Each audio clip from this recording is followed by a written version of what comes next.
Welcome to the Fantasy Audiobook. Marvel. I Inherited the Kingdom of Shadows. Chapter 41. The murderous aura of Manhattan's shield was still spreading, but the place where Tony and the others were at the moment seemed a little quiet.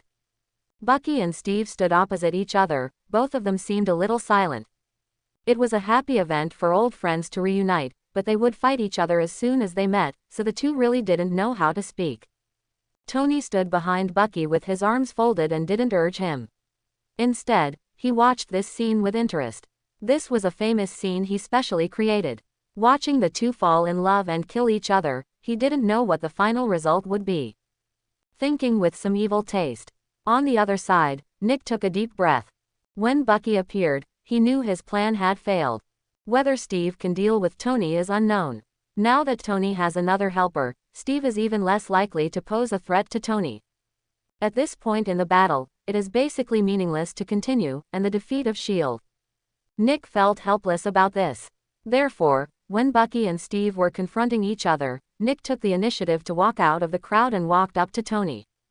Seeing Nick's actions, Tony raised his eyebrows and said with a smile, "What advice does Director Nick have?" While talking, Tony stood motionless, not afraid of what Nick would do. And this confident attitude extinguished the idea of rebellion in Nick's heart. He has always paid attention to Tony. He used to be just a playboy.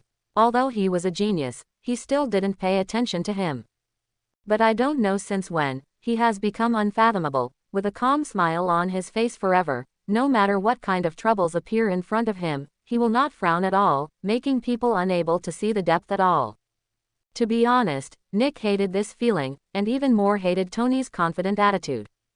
But there is no way, the strength is not as good as others, so you have to admit it.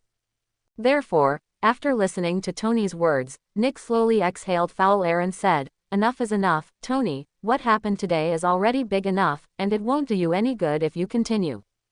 Could it be, are you really planning to destroy S.H.I.E.L.D. and betray America?" Nick looked serious. The corner of Tony's mouth curled up. When S.H.I.E.L.D. is destroyed, it will be destroyed. What can I do?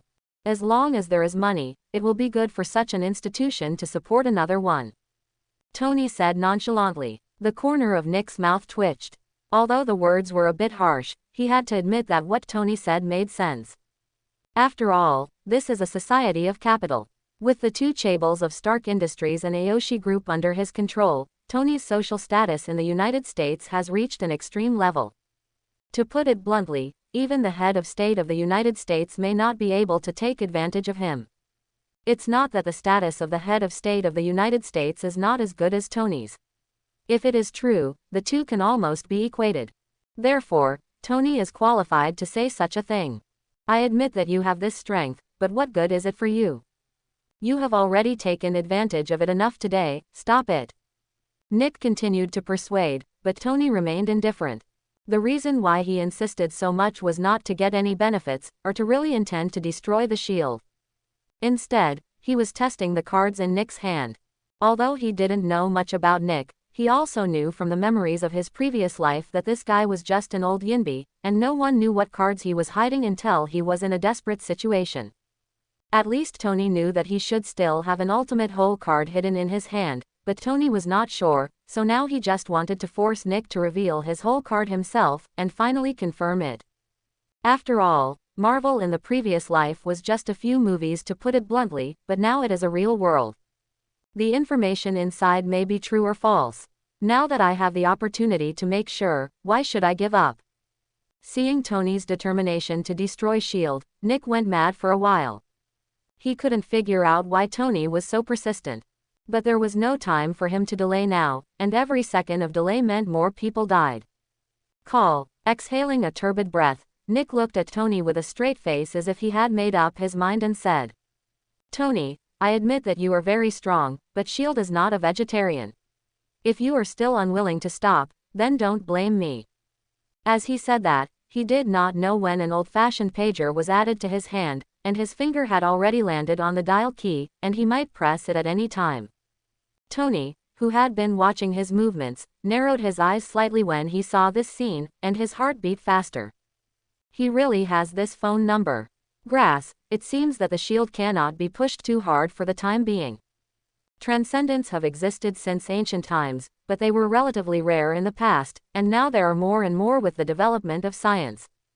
And when Nick was still a low-level agent, he met a superhuman, Captain Marvel. Tony wasn't sure if it was true or not before, but now it seems that things should be true. That is one of the monsters standing on the ceiling of Marvel's combat power. Tony thought that although his current strength was good, he couldn't handle such a monster at the moment. Immediately, Tony, who had been extremely tough just now, stopped talking after he achieved his goal. Director Nick was joking, "I'm just an ordinary citizen, and I don't have the ability to destroy S.H.I.E.L.D. It's almost the end of the fun, so I won't bother you guys anymore. Go away." After spitting out a ha-ha, Tony turned around and got into the car, and left directly as the car started without any delay. And as he left the scene, Bucky, who was confronting Steve, also turned around and disappeared at the end of the street. Similarly, the Shadow Corps, which was in a bloody battle with the military, seemed to have received an order at this moment, and disappeared into the ground one by one. It can be said that with Tony's departure, the chaos of Manhattan was completely over in a few breaths. Of course, the little spider hadn't left yet, and that guy was still fighting Flint, but it didn't make Nick and the others wait too long. Soon, the little spider also walked out of the cafe and rose into the sky, disappearing. Because the matter ended too quickly, it was not until now that everyone realized it, and Nick was even more weird. How does he feel that Tony is waiting for him to take out the phone? Does he know? Shouldn't it? Nick was puzzled, but before he could continue thinking, a series of troublesome things disrupted his thinking. Tony patted his ass and left, but the mess left at the scene still needs to be cleaned up, and he obviously became the one who wiped his ass. In this regard, he was depressed again. Fortunately, anyway, this riot is over after all. The riots in Manhattan ended, and half a month passed in a blink of an eye. Tony held two big chables. Naturally, nothing happened. Nick didn't even report him, because he knew it would be useless to report. However, in this way, Nick and S.H.I.E.L.D. are more unlucky.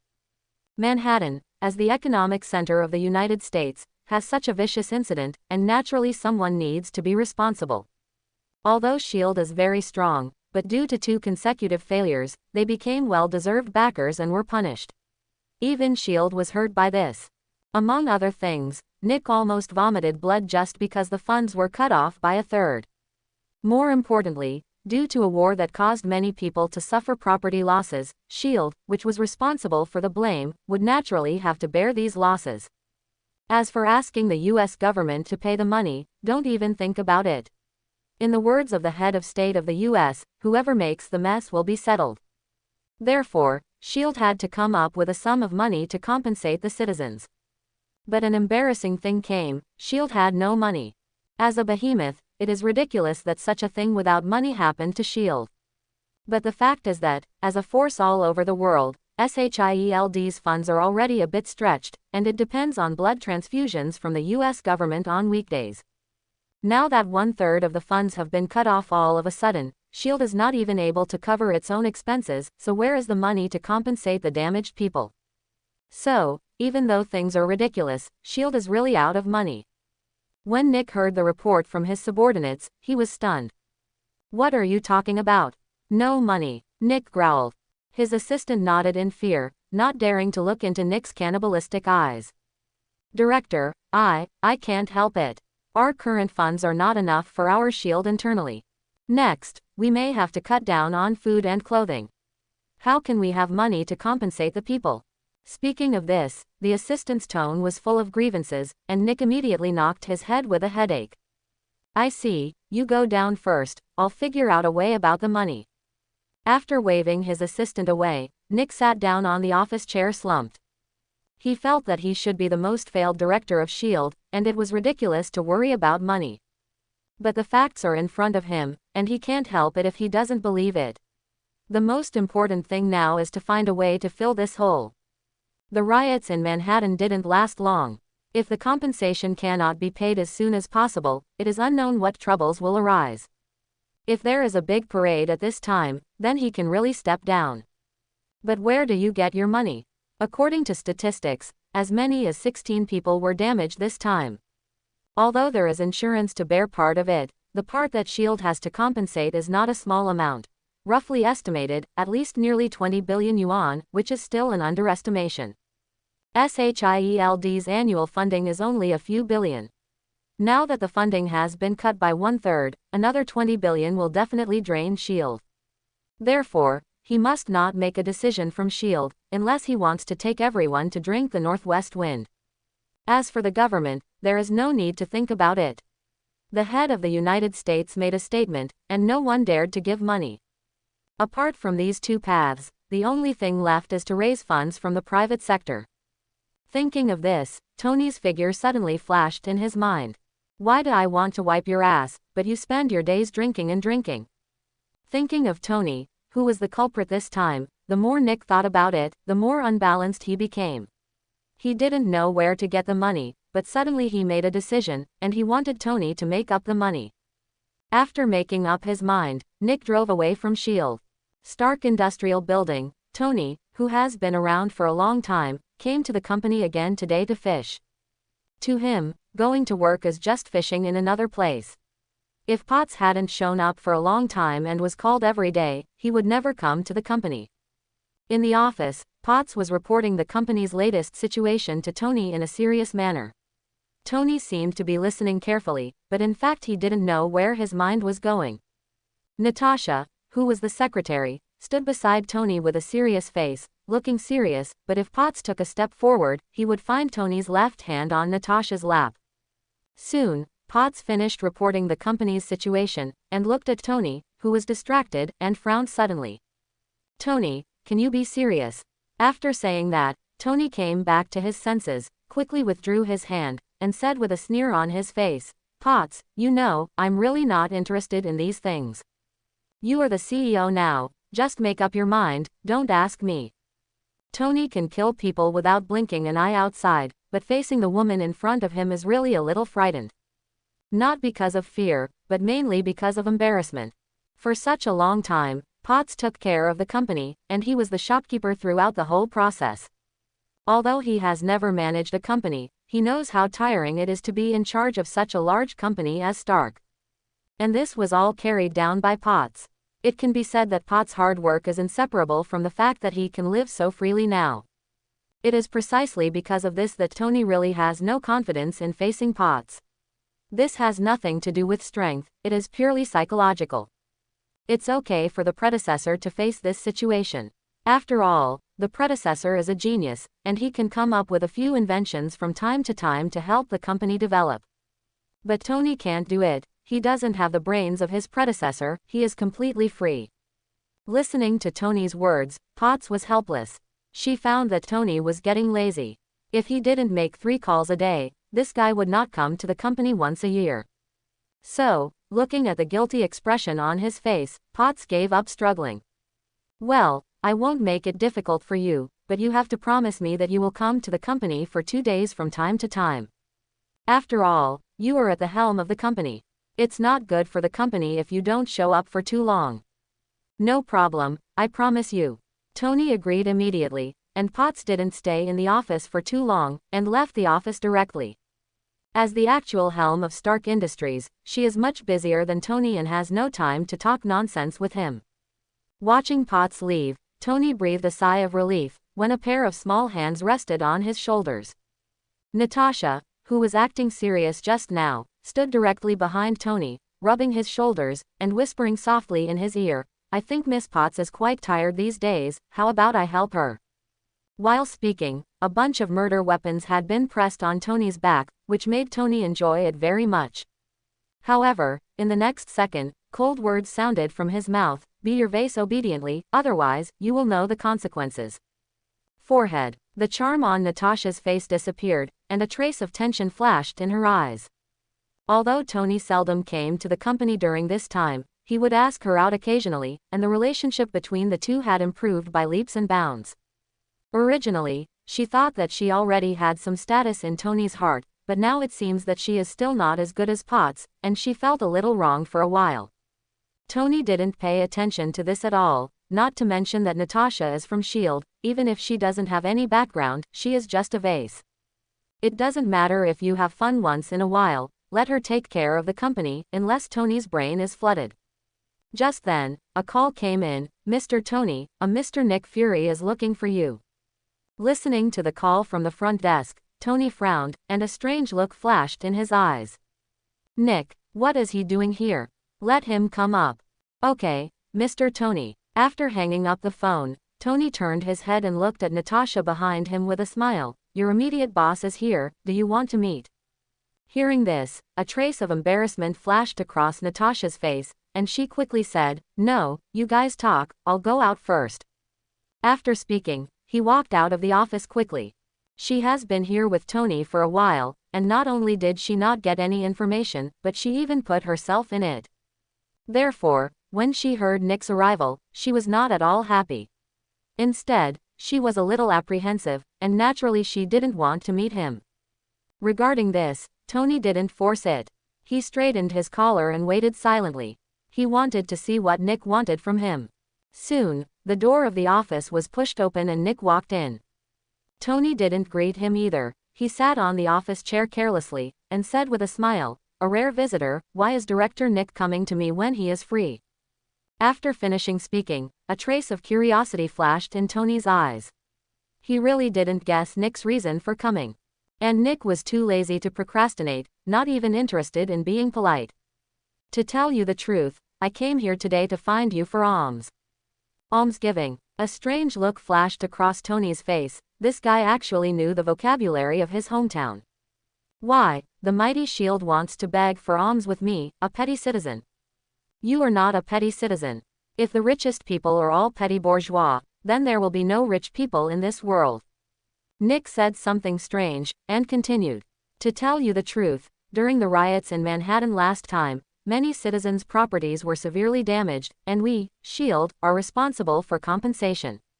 But we have no money now, so I hope you can come up with a sum of money to compensate. I thought it was a big deal, but it turned out that they were here to ask for money. I am short of everything, except money. But why should I give it to you? Tony smiled back. Nick frowned suddenly. Don't forget, you are the one behind the Manhattan incident. What's the matter? Go and sue me, Tony said confidently. Seeing this, Nick had a headache on his face. If he could, he really didn't want to deal with Tony. But there is no way. Who made him short of money? Stop talking nonsense, just tell me how I am willing to pay. Nick said impatiently, and Tony laughed when he heard this. He likes to talk to smart people. As he said, he is not short of money, but he will not give money for nothing. As for the compensation, does it have anything to do with him? But there is no shortage of money, but he lacks other things, such as some special control materials. Although the Chables are powerful, there are always some things that the Chables cannot easily do. Such as special metals like vibrating gold. This kind of material is not only rare, even if a big Chable like Tony wants to get it, it will be very troublesome. If it can be purchased directly from SHIELD, Tony is more than happy to spend a sum of money. Although he has no use for these special materials for the time being, it does not prevent him from storing them. Well, you provide me with some special materials, and I will give you 50 billion yuan. Tony made a direct quotation, and Nick felt a bit of a toothache when he heard it. He could only say that he was worthy of the title of the richest man, and his mouth was 50 billion. Nick is very satisfied with this offer, but he still wants to fight for his request. But before he could speak, Tony already knew what he was going to say. He didn't have time to bargain, so he said directly, if you agree, nod your head, if you don't agree, the door to the office is over there, just walk slowly. Seeing Tony's look of being completely determined by himself, Nick frowned, wanting to show the toughness of the director of SHIELD. But thinking about the compensation for those 10,000 plus people, he still compromised. Firstly, Tony's price is really sincere. Secondly, it's not that he can't get those things, it's just more complicated. That being the case, whether you agree or not has no effect at all, it is nothing more than a matter of spending a little more effort. So, he finally bowed his head. I agree to your request. You make a list of the materials, and I will send them to you later. Pay the money first. Hearing this, Tony smiled and nodded, not embarrassing this guy anymore. You always have to save face for others, right? A phone call was made, and Tony paid 50 billion yuan out of the company's account. After finishing this matter, Nick didn't bother to stay any longer, so he got up and left directly. Tony pretended to stay for a while, but in fact he didn't have much sincerity at all. And just as the two of them completed this improper transaction, on the other side, in a biological research company, a figure was sneaking into it. Life Fund Laboratory, New York's top testing institution. Eddie Brock walked cautiously in the metal corridor of the laboratory, his eyes full of vigilance. He is a reporter. He heard about the appalling event that the Life Fund was conducting human experiments. In order to get a promotion and raise his salary, and for the sake of justice in his heart, he sneaked into the Life Fund on his off day to investigate the inside story, and wanted to dig out a big news. Perhaps it was God's blessing that this guy sneaked into the Life Fund's laboratory without being discovered, and the whole process went very smoothly. However, he didn't find the news he was looking for, and he couldn't help but feel a little disappointed for a while. And when he passed by a laboratory, he didn't notice that a ball of black liquid was slowly dripping down from above the ventilation duct and landed on his shoulder. Until there was more and more black liquid, he finally reacted. With a look of panic on his face, he wanted to tear these things off his body. But just as he moved, the black liquid seemed to come alive, and quickly wrapped around his body, trying to merge with him. The piercing pain filled his body, and Eddie screamed in an instant, which completely alarmed the security personnel in the laboratory. For a moment, a large number of guards rushed towards his direction, and after they arrived, the black liquid that fell on Eddie's body finally merged with him completely. A monster with a dark body and a long tongue suddenly appeared in front of everyone. Tick-tock, tick-tock. The monster's saliva kept dripping on the ground. Looking at the guards running towards him, there was a terrifying light in his eyes. The next day, Niayu Xiaobao reported that a research explosion occurred at the Life Foundation, resulting in the death of many people on the spot. Queens, Peter's residence, although he got a lot of money from Tony, but Peter didn't move out because he didn't know how to explain it to his aunt. On the contrary, he changed all kinds of household items at home, and removed the brand logo, which looked no different from miscellaneous brands. After the Battle of Manhattan, he, who had been spending his days and nights, regained his strength again. The enemy was right in front of him, but he couldn't do anything to him. This made him, who always felt that his strength was good, finally start to face himself. He has been working hard these days. Although the effect is weak, it is better than doing nothing. Maybe it was fate. Maybe it was a coincidence. When Peter was hiding in his room to exercise, he was in a house a few hundred meters away from him. Eddie was standing in front of the mirror with a look of horror on his face. After being possessed by the black liquid, although he couldn't control his body, his consciousness was still clear, so he knew very well that there was a monster living in his body. Moreover, this monster has its own consciousness, which makes him even more frightened. "Get out of here," Eddie yelled at himself in the mirror. Suddenly, a monster's face appeared on his chest, with a long tongue dripping saliva and a strange voice. "Don't struggle, we are one now, I am you and you are me." "Shut up, I'm not a monster." Eddie was irritable and lost control in an instant. At that moment, his hands were heavily digging at the strange face on his chest, and he kept dragging, trying to pull him out of his body. But no matter how hard he tried, the black liquid stuck to his body like a bone-eating worm, and it was impossible to separate it. But Eddie didn't give up. He didn't want to become a monster, and he didn't want others to control his body, so he was still fighting hard. Time passed little by little, and under his insistence, a trace of black liquid was torn off by him. "What?" With a venting growl in his mouth, he threw the torn black liquid out of the window heavily. Immediately, the fist-sized black liquid disappeared, but more liquid still stuck to his body. The camera turned to the window, and the black liquid thrown by Eddie passed through the residential buildings, and it happened to fall out of Peter's window. Although Peter, who was concentrating on exercising, heard the movement, he thought it was the movement made by the bird and ignored it. But the black liquid the size of a fist seemed to come alive at this moment, wriggling constantly, approaching the nearest Peter. A symbiont is a strange life that can only survive by parasitizing its host. After this mass of black liquid is discarded, if there is no parasite for a long time, it will slowly die. So, under the threat of death, the black liquid kept wriggling, and finally crawled into Peter's room through the window, and approached him little by little. Peter, who was exercising, also stopped at this time. With the super sense of spiders, he could clearly feel everything around him, so after the black liquid crawled into the room, his eyes also fell on the black liquid. What? Peter looked puzzled and looked at the black liquid with some puzzlement. This squirming black liquid looks like a life, but why has no head and no hands and feet? At this time, Peter still didn't notice anything wrong, thinking that some kind of life form he didn't know ran into his room, and looked at it with interest for a while. Seeing the unknown life form approaching him continuously, out of curiosity, he took the initiative to stretch his finger over. Immediately, Peter could clearly feel an excitement emanating from the black liquid. Immediately, the black liquid touched Peter and wrapped around his fingers a little bit. If a normal person were here, he might have screamed and backed away at this moment. But Peter's own strength is not weak, coupled with the instinct of death in his bones, so he watched this scene quietly, with no intention of stopping it at all. In this way, the ignorant symbiont that was split off successfully completed the parasitism. In an instant, a large amount of black liquid quickly enveloped Peter, and Peter's expression changed instantly. At this moment, he finally noticed something was wrong, but it was too late. The symbiote penetrated his skin and quickly became one with him. Because of Peter himself, soon, a Spider-Man wearing a black spider suit appeared in the bedroom.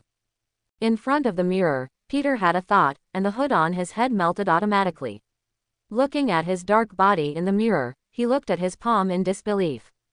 He can feel that his strength, speed, endurance, including the ability to sense spiders have all increased several times. And he can easily control the black liquid on his body with a single thought. Originally, he was worrying about improving his strength, but he didn't expect that a small thing could double his strength.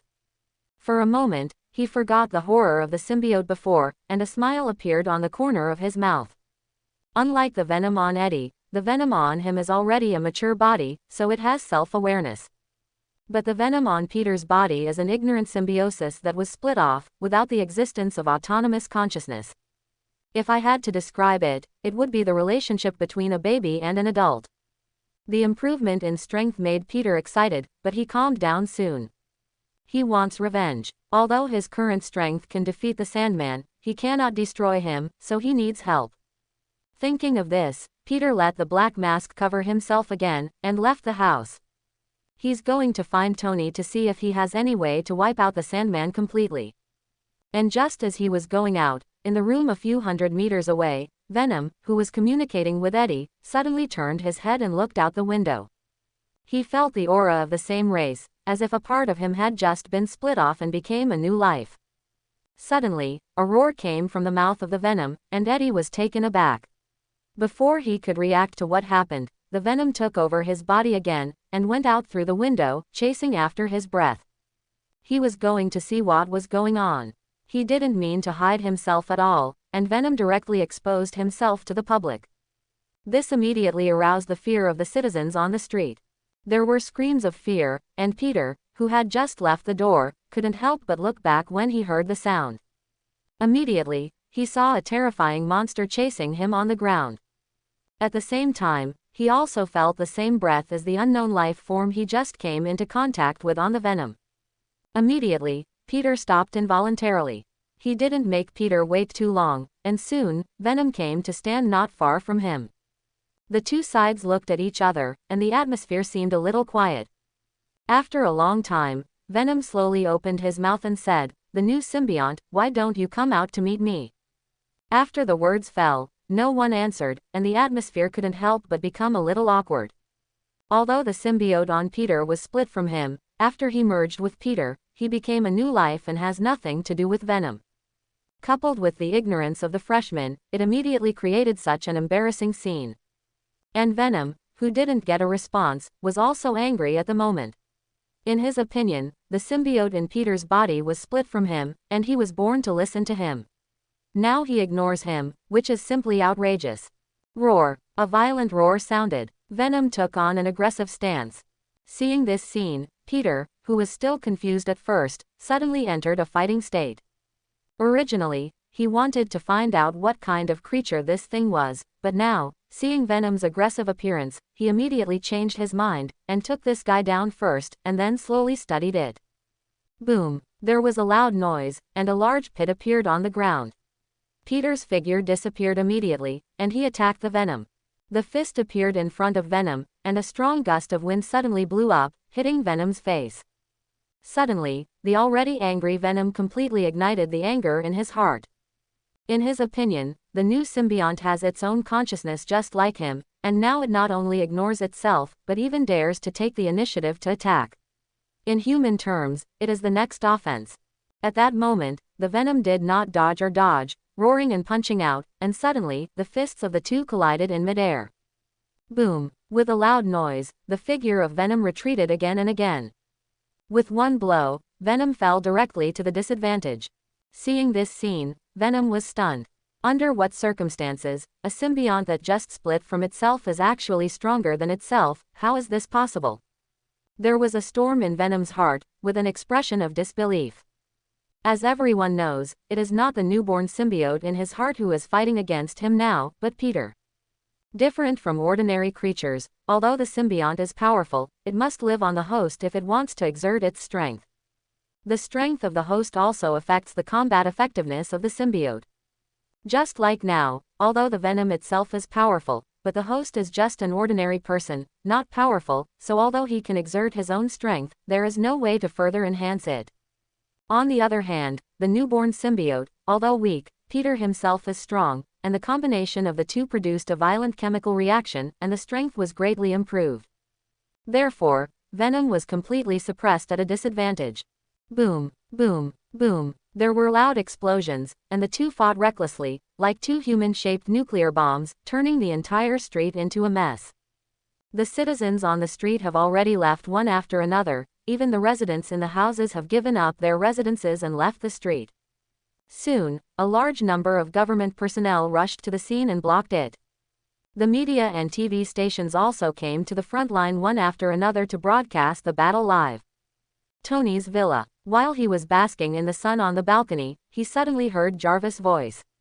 "Sir, there is a piece of news that I think will interest you. It is about Mr. Peter." After the words fell, Tony opened his eyes. "Peter? What is this guy doing again? Come in and let me see." "Okay, sir." After speaking, a virtual screen suddenly appeared in front of Tony. The fight between Venom and Peter is playing on it. Seeing that the two of them were fighting to death like wild bears in the picture, Tony frowned suddenly, and an unpredictable smile appeared on the corner of his mouth. This world is getting more and more interesting, and all kinds of monsters and ghosts are popping up. Speaking with some sighs, Tony's eyes were fixed on the Venom. Although he had already noticed that the timeline of this world was beginning to deviate, he did not expect it to be so deviated. Dark Spider-Man Hammer Venom. This kind of plot can happen. What will happen next is really exciting. Thinking silently, Tony suddenly said, "Happy." After saying those words, Harpy's huge figure suddenly walked out of the room on the first floor of the villa. "What's the boss? Go here and watch Peter, otherwise this kid is going to stumble." With that said, Tony pointed to the virtual screen. Happy glanced at it, nodded, turned and left the villa. I didn't ask how Peter, who had the upper hand, would stumble. He only knew that this was Tony's order, and he only needed to execute it. Anyone else would definitely not be worried about Peter at this time. After all, Peter has been suppressing the Venom and beating violently. But Tony knew that there was a life fund behind Venom. It's not that the two are in the same group, but that they found out that Venom escaped, and how could he not be caught back? And as Peter, who also merged with the symbiosis, he is undoubtedly a good research material. As long as the Life Foundation discovers it, it will definitely not let it go. Therefore, being able to beat the Venom violently now does not mean that there is no danger, because the danger does not come from the Venom. It was right with Tony's deduction that at the moment in the Life Foundation, Dr. Drake was also watching the news reports. He ignored the beating Venom, but kept watching Peter's performance. As Spider-Man, Peter is still somewhat well known in New York. Seeing Peter's combat prowess, Drake's eyes are full of interest. Before he experimented with symbionts, he used ordinary people to experiment, and he hadn't tried superhumans yet. Unexpectedly, after the combination of the extraordinary and the symbiote, the power that erupted would be so strong, so he immediately issued an order. Bring them both back to me at all costs. Especially our Spider-Man, he is simply the perfect experimental material, and he matches the symbiote so well. Yes, a figure responded, and then left the office.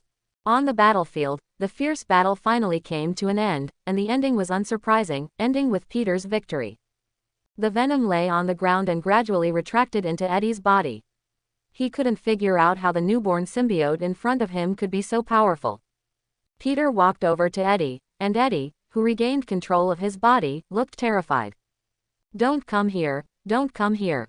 Seeing the panic he showed, Peter frowned. Why does this guy feel like a different person? Likewise, Peter didn't know he had two wills inside him. However, in any case, let's take it away first.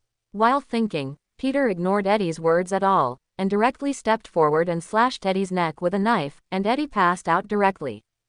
After knocking Eddie unconscious, just as Peter was about to take him away, suddenly figures appeared around him, and hideous monsters surrounded Peter and Eddie. Watching this scene, Peter's face under the mask instantly became serious, and his eyes looked at them vigilantly. They are very similar to the venom just now, but they are completely different, making Peter mistakenly think that they are here to save the venom. At this moment, the surrounding monsters gave way to two gaps, and a man and a woman walked out slowly from the gaps. The man glanced at Peter, then at Eddie who was knocked out, and said with a smile, "Mr. Spider-Man, our boss wants to see you, and please come with us." "Who is your boss?" Peter answered, wanting to know a little more information. "This, you will know it when you see it, so please come with us now." The man invited with a smile, and behaved elegantly, like a gentleman. Seeing that he couldn't get the information out, Peter didn't bother to continue wasting his tongue, and directly refused, "But I don't want to see him. If he wants to see me, let him come by himself. Get out of the way, don't get in the way, or don't blame me for being rude." Peter's tone was cold, and the man didn't care. "Mr. Spider-Man, I think you'd better think again, no one can refuse the invitation of the boss." The smile on the man's face remained the same, but his eyes turned cold. "Are you threatening me?" Peter laughed. Not to mention that his strength has increased greatly now, even if he is still at his original strength, Tony is still standing behind him. Although he didn't know how strong Tony was, he knew very well that the guy's strength was definitely far beyond his imagination.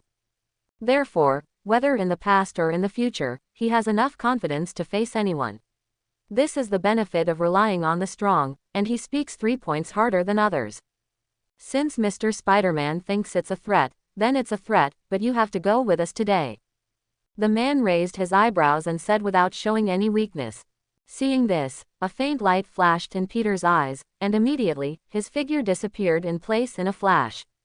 Looking at this scene, the man did not panic, and saw streaks of cyan liquid gushing out of his body, quickly covering his body. Immediately, a powerful symbiote appeared in front of Peter's eyes, named Manic. She is a symbiont split from the venom. According to her seniority, she is the daughter of the venom. The sharp claws pierced the air and collided fiercely with Peter's fist. Under the mutual force, the bodies of the two retreated a few steps at the same time. At the same time, the woman who had been standing aside without speaking also changed at this moment. The yellow liquid gushed out from her body, wrapped her whole body, and perfectly outlined her figure. Her long golden hair fluttered in the wind. If you don't look at her face, she is definitely a stunner in the world. Her name is Scream, a symbiote spawned from Venom by the Life Foundation, and it is also extremely powerful. As she joined the battle, the originally evenly matched battle suddenly changed. Peter's strength was not weaker than either of the two, but when the two of them teamed up, they were directly beaten. After all, it is not so easy to fight at the same level and still want to gain the upper hand with 1 against 2. The sound of muffled collisions resounded from far away, and the symbiotes surrounding them also joined the battle under the command of Screaming and Frenzy. These symbionts were products of failure, and their strength was not as strong as the Screaming two, but their joining was like the last straw that broke the camel's back, making Peter completely lose the ability to fight back. "Hey, little spider, it's still too late to surrender, or you will suffer later." Mania looked at Peter who was beaten to the ground, and smiled triumphantly. Peter braced his body to get up from the ground, his eyes swept over the many symbiotes around him one by one, and then a cold word came out of his mouth. More people bully less people. It seems that you only have this ability. However, compared to the number of people, I have never been afraid. After the words fell, black shadows gathered around Peter, and in the next second, a large number of shadow soldiers appeared in all directions, flooding the entire battlefield. Peter was originally surrounded by many symbiotes, but now, they are surrounded by the Shadow Army. The sudden change made the Screaming Two stunned, and suddenly, they frowned at the same time. As symbionts, their senses far surpassed that of ordinary people. After carefully observing the black shadow soldiers that suddenly appeared, the two of them came to the same conclusion that these guys were not human. Immediately, the two couldn't help raising a little vigilance in their hearts.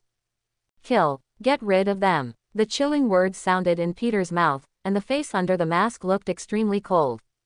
These guys are actually bullying the few people because of the number of people, so let's see who has more people today.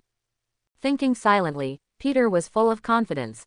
Apart from Tony, he is the person who has been in contact with the Shadow Core for the longest time, so he knows the strength of the Shadow Core better than anyone else. With tacit cooperation, terrifying will to kill, and the characteristic of immortality, the Shadow Core is the god of death that walks in the world, mysterious and terrifying. Soon, the sound of war broke out again. Unlike before, many symbionts fell directly into a disadvantage under the siege of the Shadow Core. Many symbionts were beheaded and killed by the Shadow Core on the spot. When the screaming and maniacs noticed this situation, panic rose in the hearts of the two who were calm at first. The strength of the symbiont, in addition to its own excellent ability, the most important point is their terrifying vitality. It can be said that any symbiont has tenacious vitality, and it is not a simple matter to completely kill them. However, everything has changed now. The Black Shadow Core seems to be born to restrain the symbiotes.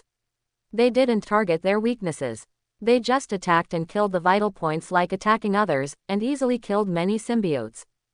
Although the beheaded symbionts are all products of failure, the terrifying vitality cannot be faked. However, their terrifying vitality was like a decoration in front of the Shadow Core, and it had no effect at all. Suddenly, the two panicked. Since the Shadow Core can kill other symbionts, it can naturally kill them too. Although they didn't know why, the two of them immediately had the intention to retreat. They don't want to lose their lives here. And just when the two discovered the anomaly, Peter also noticed it. He has personally experienced the terrifying vitality of the symbiont. It can be said that as long as they are not wiped out instantly, they will recover with time. But now, thinking of this, Peter looked at the Screaming Two, his eyes filled with killing intent.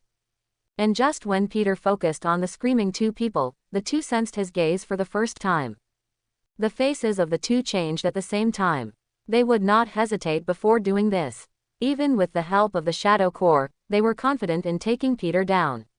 After all, in a 2-on-1 situation, their odds of winning were very high. But now, the two hesitated. The Black Shadow Core could directly destroy the symbiote, which they did not expect. This caused the threat of the Shadow Core to them to rise sharply, making them jealous, so when Peter looked at the two of them instantly noticed Peter's thoughts. At that moment, without the slightest hesitation, the figures of the two disappeared at the same time in a flash. As for the symbionts left behind, neither of them paid any attention to them. Anyway, they were just some losers, and if they were gone, they would be gone. Peter, who had just planned to hold the two of them back and behead them with the power of the Shadow Core, saw this scene, and a trace of astonishment flashed in his eyes. Unexpectedly, the two ran away like this, and they ran so neatly that they didn't even care about their own people. Suddenly, the corner of Peter's mouth twitched, but there was nothing he could do. The Screaming Two were not slower than him. Even if he chased them, it would probably be difficult to catch up. In addition, there was already a lot of commotion today, and he had already seen the SHIELD people arrive at the scene, so he could only completely give up the idea of keeping the two of them. Cooperating with the Shadow Core, Peter quickly wiped out the many symbiotes remaining on the scene, and then quickly left the scene with Eddie. As the two sides left one after another, the people from SHIELD arrived late and began to clean the battlefield. It is also sad to say that the once famous SHIELD has now been reduced to cleaning the battlefield. Outside the cordon, Happy stopped in his car. Looking at the battlefield where the battle had ended, Happy scratched his head, as if he was late. Helpless, he could only drive back to the villa. City of Liberty, Seaside Villa. Tony sat on the balcony, looking at the sea level, his eyes full of thought. The on-site news video was cut off after a short while, but Tony watched the whole battle through the surrounding cameras controlled by Jarvis. Therefore, Tony naturally noticed the specialness of the Shadow Core. He didn't expect the Shadow Core to have such a great restraint effect on the symbiote, which is really surprising. For this reason, he specially summoned a black shadow ninja to study it carefully. However, after researching for a long time, he still didn't find any reason, which made him laugh at himself. Sure enough, I perfectly missed all scientific research talents. After complaining, Tony didn't continue to struggle. Although he didn't know why the Shadow Core restrained the symbiont, it would be good to know that the Shadow Core had this ability. That way, the symbiote wasn't as much of a threat to him. However, while the symbiote was less of a threat to him, it was equally powerful to everyone else. Then can I also cultivate 2 symbionts for fun? Thinking silently in his heart, Tony felt that the feasibility was very high, and he suddenly had an idea in his heart. And while Tony was paying attention to the symbiote, in S.H.I.E.L.D., Nick was also thinking about how to use the symbiote for his own use. He had already watched the video of the fight between Peter and Scream. Although they were all captured by surveillance cameras, the picture was not very clear, but this did not affect his understanding of the power of the symbiosis. Since Tony turned out to be born, he has suffered from a lack of strength phobia. I can't wait to catch all the extraordinary people in my hand. This can be seen from Flint. In the past, Nick would never choose to recruit someone with a criminal record like Flint into S.H.I.E.L.D.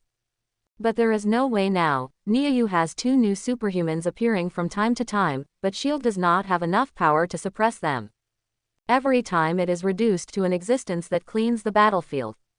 Plus, Tony's threat is always suspended above Nick's head. Therefore, as long as he sees extraordinary people now, he wants to take them into his hands and increase his strength.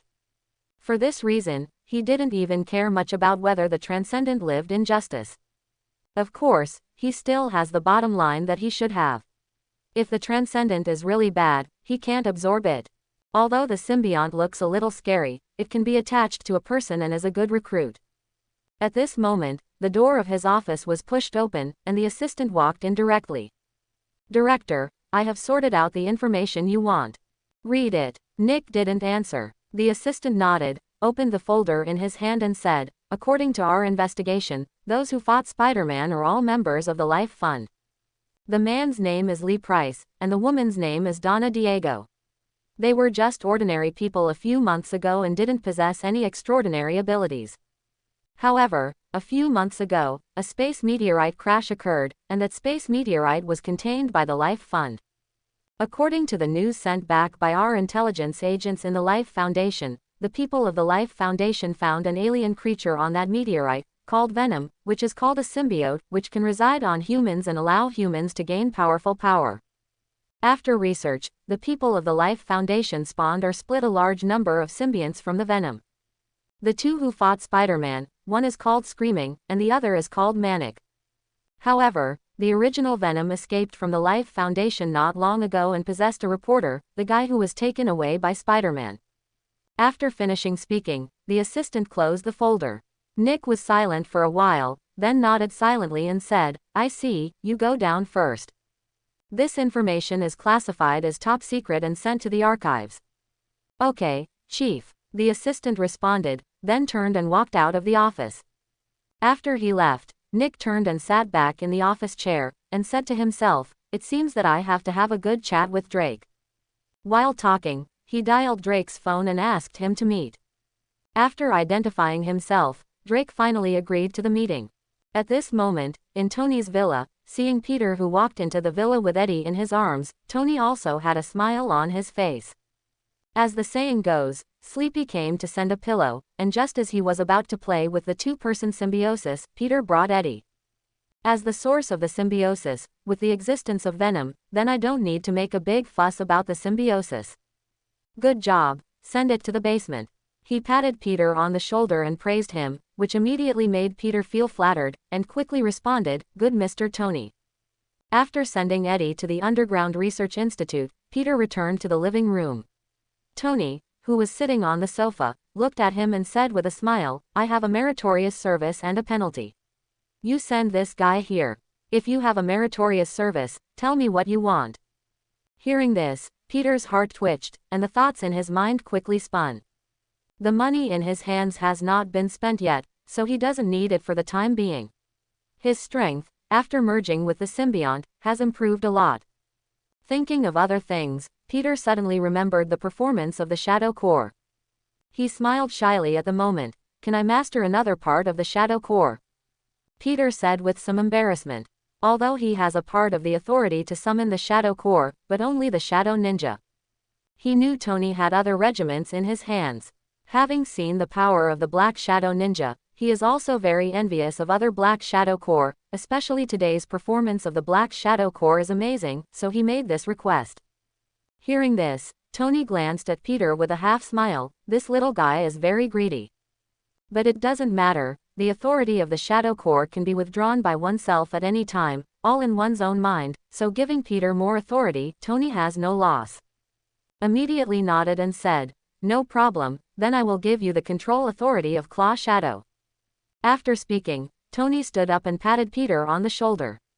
Immediately, Peter felt a familiar force blend into his body, and his eyes were filled with joy. Without hesitation, he directly summoned a Claw Shadow on the spot. Seeing him full of lethality, Peter's face was full of excitement.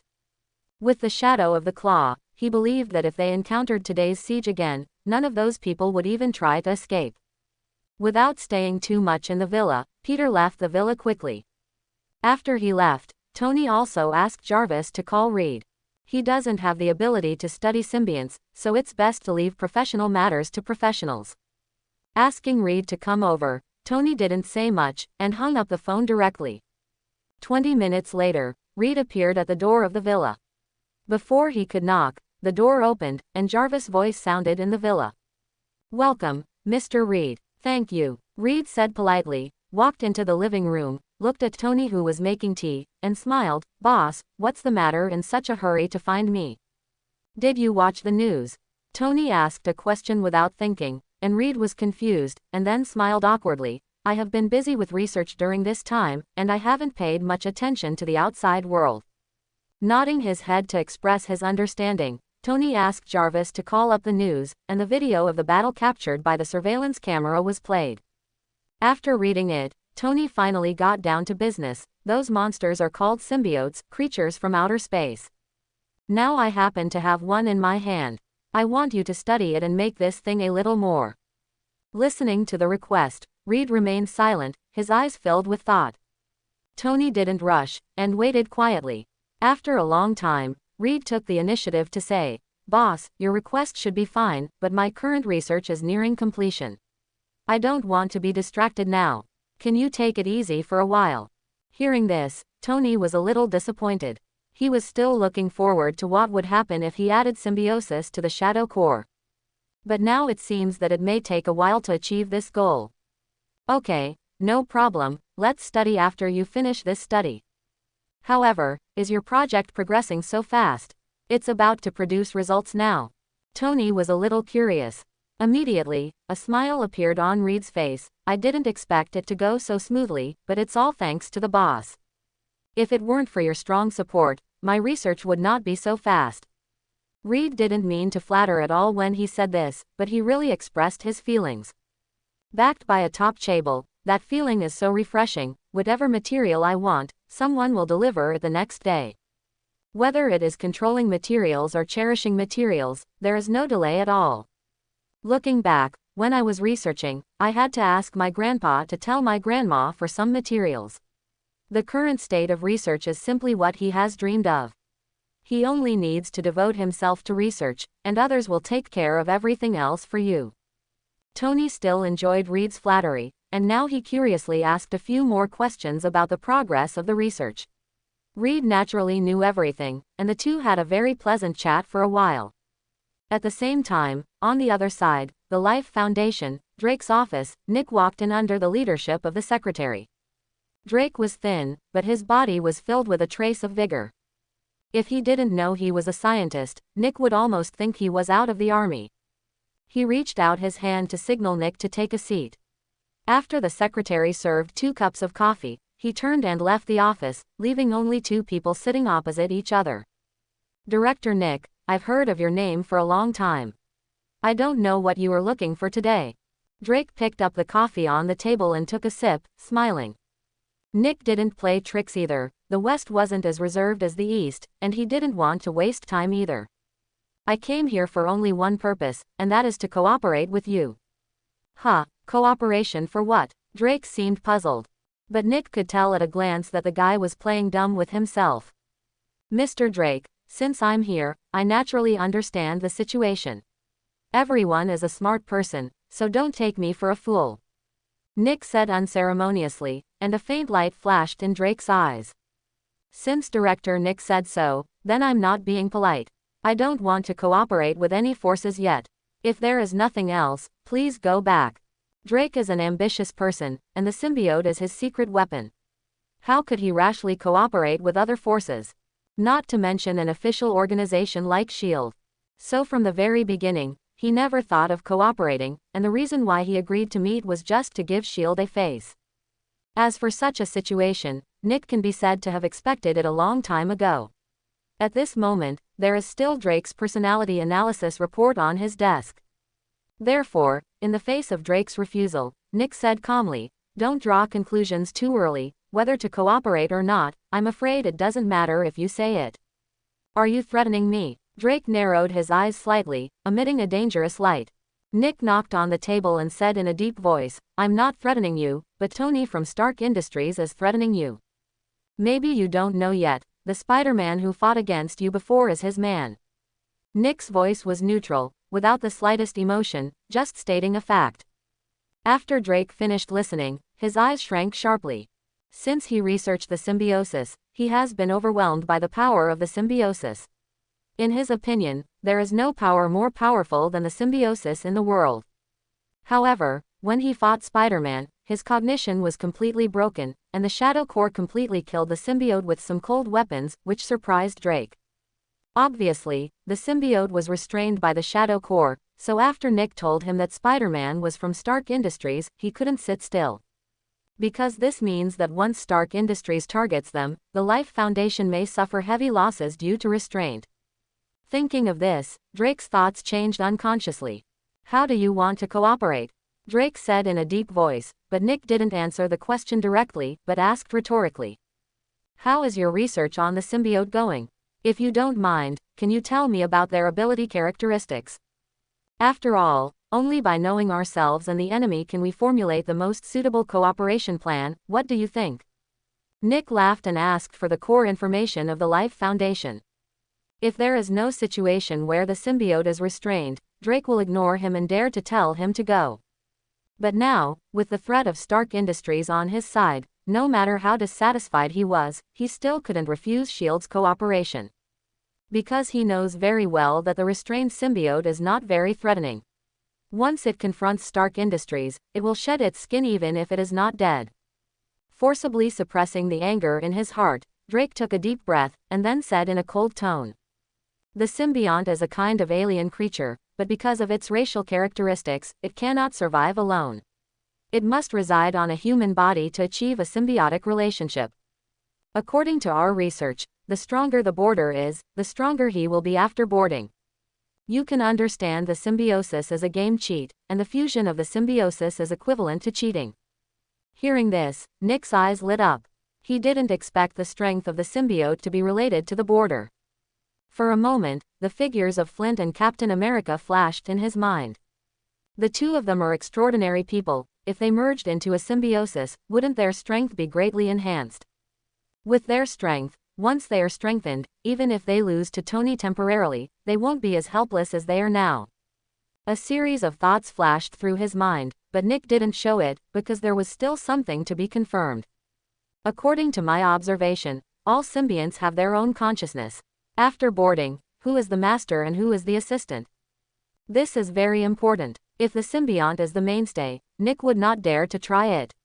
After all, if the symbiont is tamed by the Life Fund, once it boards on Captain America and others, it will be like a meat bun beating a dog and never returning.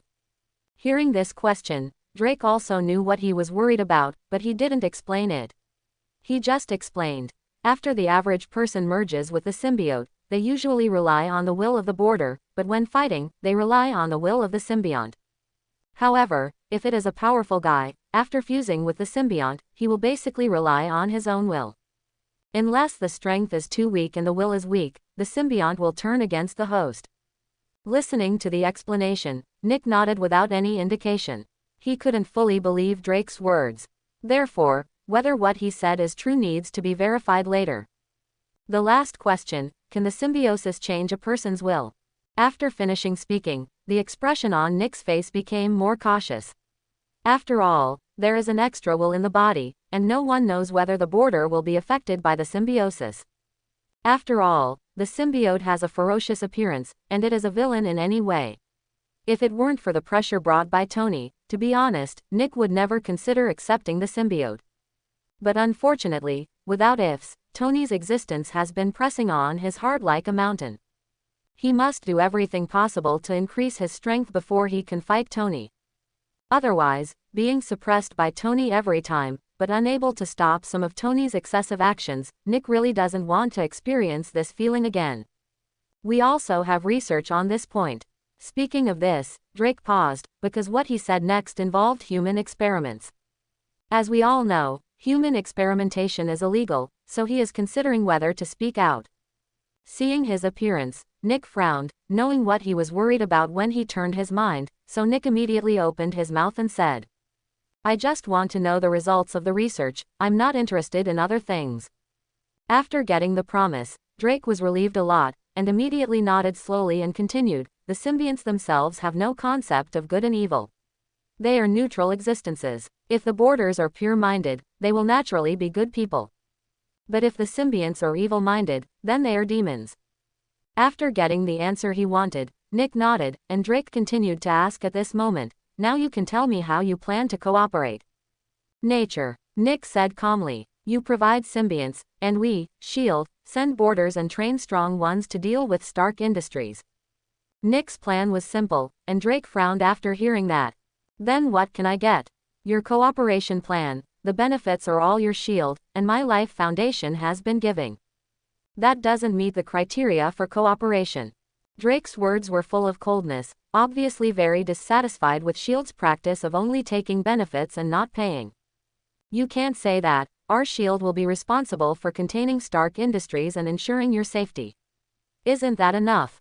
"Not enough." Hearing this, Nick shrugged helplessly, knowing that his idea of wanting to prostitute for free had failed, so he could only give conditions at the moment. "You provide the symbiote. As long as Stark Industries is defeated, you can harvest half of Stark Industries' industries, including research results. What do you think?" After the words fell, Drake narrowed his eyes, and a look of excitement appeared on his face. The size of Stark Industries is definitely higher than that of the Life Foundation. If half of the industry and research results of Stark Industries can be won, the Life Foundation will definitely get a leap forward. Therefore, Nick's proposal moved his heart. But the businessman pursues profit. Although he is tempted, he is not satisfied. "I still want half of Stark Industries' patents." Stark Industries is not a pure arms giant, but an arms company that researches new weapons.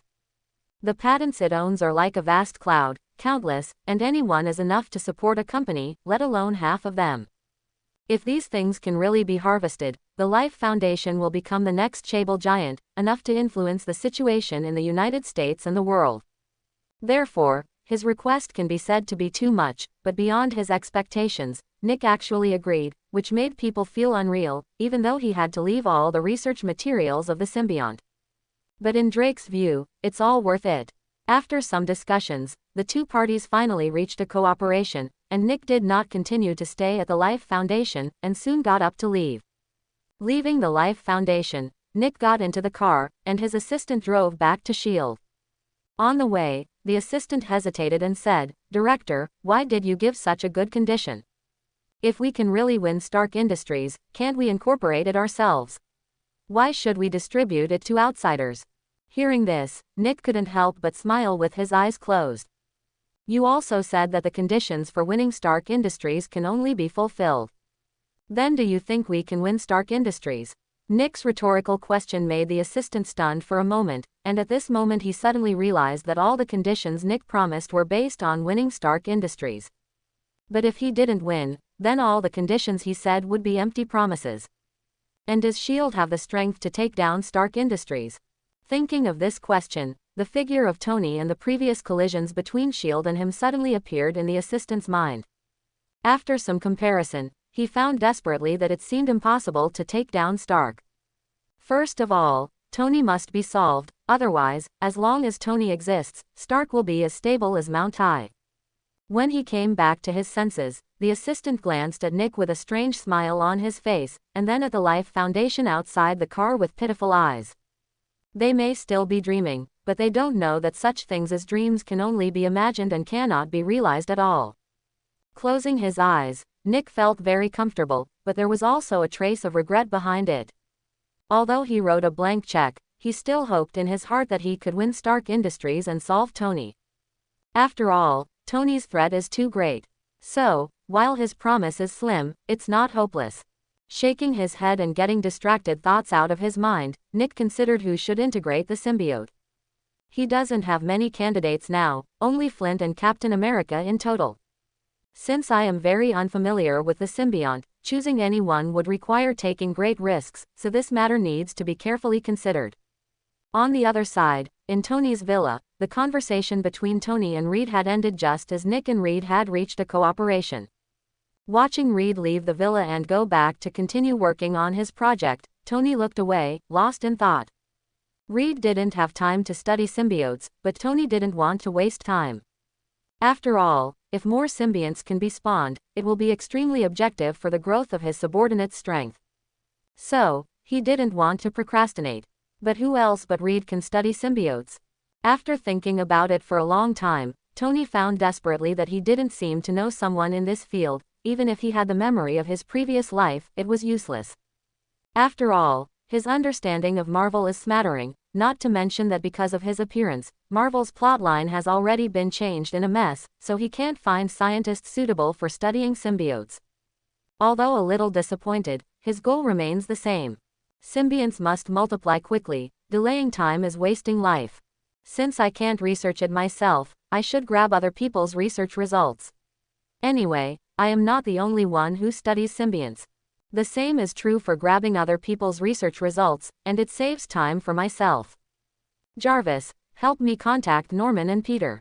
After thinking it over, Tony directly started to recruit people. It is said that raising soldiers for 1,000 days and using them for a while, the Dark Alliance has been established for so long, and they have not performed missions together, so this is the first mission now. Okay, sir. Jarvis responded and dialed Norman and Peter at the same time.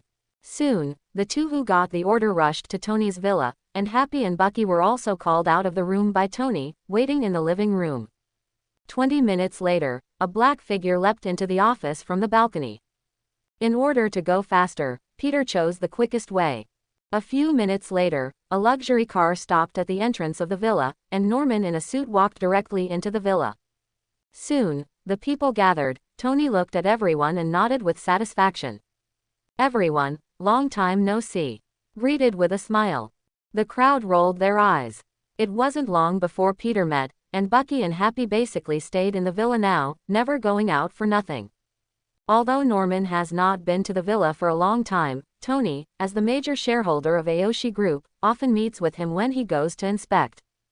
Therefore, Tony's words were like nonsense, which made the scene a little cold.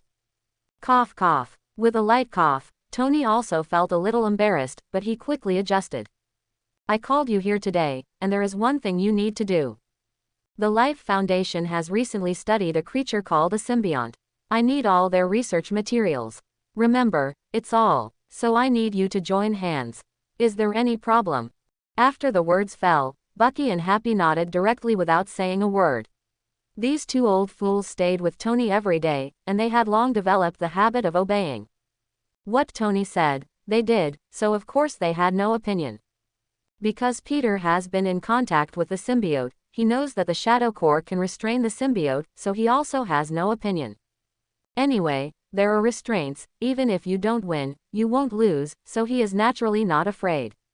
But Norman is different. He is the helm of a Chable, and he thinks more than anyone else. What is a symbiote? A special kind of life form. Completing the task, can we gain any benefits? Norman asked again, and the atmosphere suddenly became a little depressed. The three of Happy secretly looked at Tony, fearing that Tony would be angry. After all, they are all Tony's subordinates in name, and they dare to take advantage of what their boss told them. However, the anger they imagined did not appear on Tony's face, and there was even a smile on his face. Because the question Norman asked was what he was going to say next. Tony always believes in one sentence: everything in the world is valuable, and the relationship of interests is the most reliable relationship in the world. Of course, it doesn't mean that emotional cards are not easy to use. For example, Happy, even if Tony let him die, he probably wouldn't hesitate too much. This is the advantage of emotional relationships. But that relationship doesn't apply to the Dark Alliance. What kind of people joined the Dark Alliance? Most of them were villains, ruthless. Even a positive hero like Peter is not a good thing after being trained. If you want to lead such a group of people, in addition to using absolute strength to subdue them, you must also give corresponding benefits so that they can be more attentive. Therefore, at the beginning of the establishment of the Dark Alliance, Tony was already thinking about a series of systems and rewards and punishments of the Dark Alliance. Now that there are not many people, the system is not needed for the time being, but since they are required to perform tasks, the reward and punishment system should be announced. Don't worry, I won't let everyone work for nothing. In the Alliance, a point system has been established. Points can be used to exchange for various items, whether it is technological blueprints, money, or strengthening potions, they can all be exchanged. In addition, there are some things that can help everyone improve their strength. What can be exchanged for? After completing the task, you will naturally know. And this time, after the task is successful, everyone can get 1,000 points. Of course, if the mission fails, there will naturally be punishments. I will list everything later, and you can take your time. Now, does anyone have any questions? After finishing speaking, Tony's eyes swept over everyone one by one, but none of them spoke, and there was a touch of expectation on their faces. Although they didn't know what they could exchange, but considering how powerful Tony was, they were looking forward to what Tony would bring out. Okay, since everyone has no problem, let's prepare for action. Let's do it tonight. I hope you can return smoothly. Tony picked up the coffee on the table as a practice for them, and everyone didn't say much, so they could leave and get ready. And just as Tony was formulating the action plan, on the other side, the Life Foundation also welcomed the boarders sent by S.H.I.E.L.D. After careful consideration, Nick finally chose Captain America. After all, Captain America is strong and determined, and he is the best candidate for the experiment. And Steve didn't object after learning about it. After all, everyone wants to improve their own strength. Especially after experiencing the Manhattan Shield incident, Steve found that the world is now much more threatening than his time. His current strength is obviously not enough to suppress everything, so he will naturally not miss the opportunity to improve his strength. Life Foundation Research Institute, Experimental Cabin. Drake stood outside the experimental cabin. Except for a few assistants, there was no one else. The fusion of symbionts is the first time for the people of S.H.I.E.L.D., but for the Life Foundation, they are already used to it, so naturally there is no need to mobilize people. Drake wouldn't have appeared here if it wasn't for the purpose of witnessing the changes in the strength of the extraordinary after the fusion of the symbiosis. Looking at Steve, who was completely relaxed, Drake nodded to the researcher next to him, and immediately the researcher pressed a red button. Suddenly, a stream of black liquid flowed into the experimental cabin. After feeling Steve's presence, the black liquid seemed to come alive, and quickly began to cover Steve's whole body. Feeling the touch from his body, Steve resisted the urge to make a move and merged quietly. Time passed by every minute and every second, and soon, the black liquid completely wrapped Steve's whole body and penetrated into the skin. The numb pain spread all over his body, and Steve was unmoved. Suddenly, all the black liquid instantly melted into Steve's body, and a sharp pain exploded in his mind. Even though his will was firm, he couldn't help but let out a muffled snort at this moment. Fortunately, this feeling came and went quickly. A few minutes later, the black liquid on Steve's surface disappeared, the door of the experiment hatch opened, and Steve stepped out. At this moment, he looks the same as before the experiment, at least Drake and others can't see it. But he himself can feel that his physical fitness has improved a lot in an explosive manner. After a rough feeling, Steve felt that his physical fitness had increased by at least 10 times. For a moment, the corner of his mouth couldn't help evoking a smile. Drake also greeted him at this moment, and said curiously, "Congratulations on successfully merging the symbiont. How about it? Do you want to test it now?" After thinking for a while, Steve nodded. "Trouble. It's okay, I'm also curious, what is the difference between an extraordinary person and an ordinary person after merging with a symbiosis?" After speaking, the two walked towards the testing ground. The test field is small, but it has all the internal organs, a strength meter to test strength, a treadmill that has been magically modified, and a shot put phalanx to test reaction speed.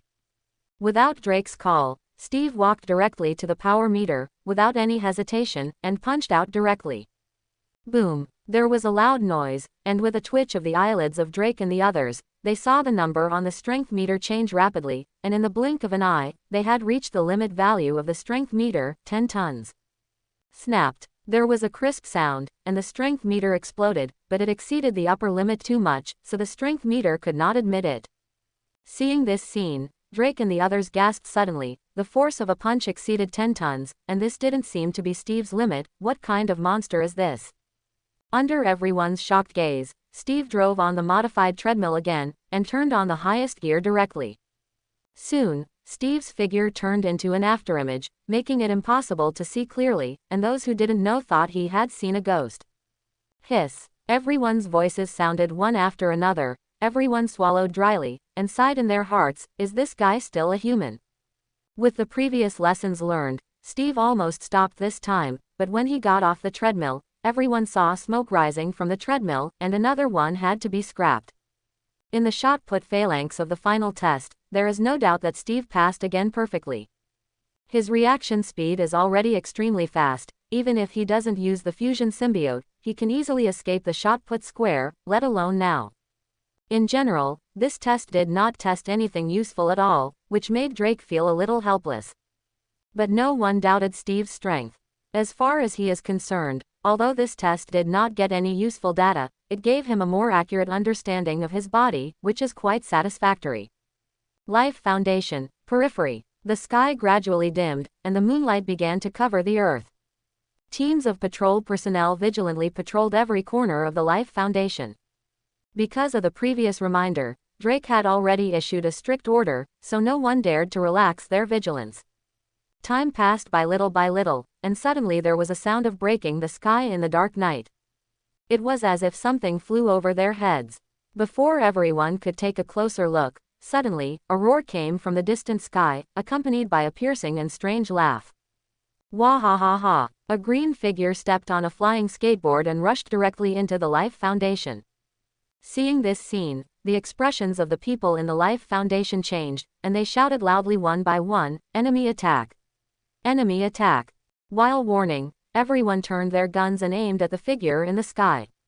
The gunfire shone in the dark night, and a burst of intense gunfire completely broke the silence of the night. Countless bullets shot into the sky with the sound of gunfire. Although the Green Goblin was extremely fast, under the cover of powerful firepower, many bullets still fell on him. It's a pity that he, who was wearing the Green Goblin suit, completely ignored the threat of bullets. Apart from a tinkling sound, the bullets did not pose any threat to it at all. Terrifying and weird laughter kept coming out of his mouth, and the Green Goblin casually touched his waist, and there were 2 more pumpkin grenades in his hand. Pulling the ring, the Green Goblin threw the pumpkin grenade towards the ground, and immediately fell into the crowd. Boom! A terrifying explosion sounded, and the originally dense gunfire below suddenly became sparse. I saw that most of the armed members of the Life Foundation turned into a piece of dry bone in the explosion of the pumpkin grenade. It's a long story, but this is just a small episode. Happy's tall body fell from the sky and hit the ground. A huge pit appeared directly where he fell. The shadow that flashed before stopped on the roof of the building of the Life Foundation, and Peter appeared in a black spider suit. The roar of a car sounded, and it directly smashed into the door of the Life Foundation, and the cold Bucky got out of the car. The members of the Dark Alliance entered the stage in their own ways, easily broke through the defenses set up by the Life Foundation, and headed towards the research building. At this time, harsh sirens rang through the building, which meant that foreign enemies had invaded. In the monitoring room, Drake looked at the screen displayed on the monitor. His face was so gloomy that he almost dripped water. Although after Nick's reminder, he knew that Tony would find him sooner or later, but he didn't expect it to be so fast. What shocked him even more was that Tony's subordinates were so powerful. In addition to Spider-Man, there were actually 3 powerful superhumans. With such formidable strength, coupled with the shadow core that faintly restrained the symbiote, it was really difficult to parry with the strength of the Life Foundation itself. Fortunately, he accepted Nick's cooperation, and the captain of the United States who had just been strengthened was still in the Foundation, so looking at the invading crowd, although Drake looked ugly, he was not worried. Picking up the communicator, Drake's voice sounded immediately. "Price, Donna, we have guests here, bring someone with you, and treat them well." "Understood, Doctor." Mobilizing power and preparing to stop the members of the Dark Alliance, Drake called Nick again. Without making him wait too long, the call was connected instantly. Before Nick could speak, Drake said first, "The people from Stark Industries are here, and now it's time for you SHIELD to contribute." "I see, hold on for a while, support will arrive soon." In response, Drake didn't continue the conversation, hung up the phone directly, and then got up and walked towards the training room. Compared with Nick, who is far away in the sky, Captain America, who is close at hand, is obviously a better target for help. Steve, who has been adapting to his soaring power, is obviously not clear about the external situation. When Drake came to the door, he reacted belatedly. "Someone invaded." "I know, don't worry, I will make a move." Steve readily agreed to Drake's request for help. Not to mention that he just got benefits from Drake. Even if he didn't, according to his character, he wouldn't sit idly by. After seeing Steve agreeing to help, Drake couldn't help but heaved a sigh of relief, and regained his previous composure. In the research building, several people from the Dark Alliance joined hands. A series of black shadows appeared in the building under the call of Peter and Norman. Claw Shadow is responsible for pathfinding and fighting, while Black Shadow Ninja is responsible for searching for information. Everyone started searching scatteredly from the first floor, not letting go of any place where data might be stored. This was their first collective action. Whether it was for rewards or to fulfill Tony's orders, everyone wanted to complete the task as much as possible, and dared not be careless in the slightest. And while they were searching the entire floor, people from the Life Foundation also quickly arrived on this floor. The Screech with bumpy body brought a group of symbiotes to appear in front of Peter, blocking his way. With the lessons from last time, this time, they wore a lot of equipment, which greatly improved their combat effectiveness. Seeing this scene, under the mask, Peter's face became serious, and he didn't dare to be careless, and directly summoned the Claw Shadow that was more suitable for fighting. On the other side, the Green Goblin, who was searching for information, was suddenly attacked by a Black Shadow. His manic and sharp claws cut through the air and landed on the Green Goblin, making a tooth-piercing sound. On the 3rd floor, Bucky and Happy came to the 3rd floor to search, but at the stairs, Steve, who was wearing an American uniform, directly blocked their way. Seeing Steve's appearance, Bucky's expression changed, and his eyes suddenly became extremely complicated. Why are you here? I should ask you that, Bucky, how did you become like this? Have you forgotten our ideals? Why do you want to get involved with these evil forces? Come back, let's fight evil together. Don't make the same mistake again. The last time the two met, because the situation was not right, they didn't talk much. After seeing each other now, Steve immediately opened his mouth to persuade Bucky, wanting him to leave the Dark Alliance. Listening to Steve's persuasion, Bucky shook his head directly. "I've never forgotten our ideal. But I have my way and my way. Our Alliance of Light is the real justice. On the contrary, the SHIELD Bureau you are in has been controlled by the upper echelons of the United States. Their actions represent the interests of the upper echelons more than the justice in our hearts," Bucky said righteously. During this period of time, he has been staying in Tony's villa. Under Tony's subtle brainwashing, he has long agreed with the alliance, and now he is directly turning around to persuade Steve.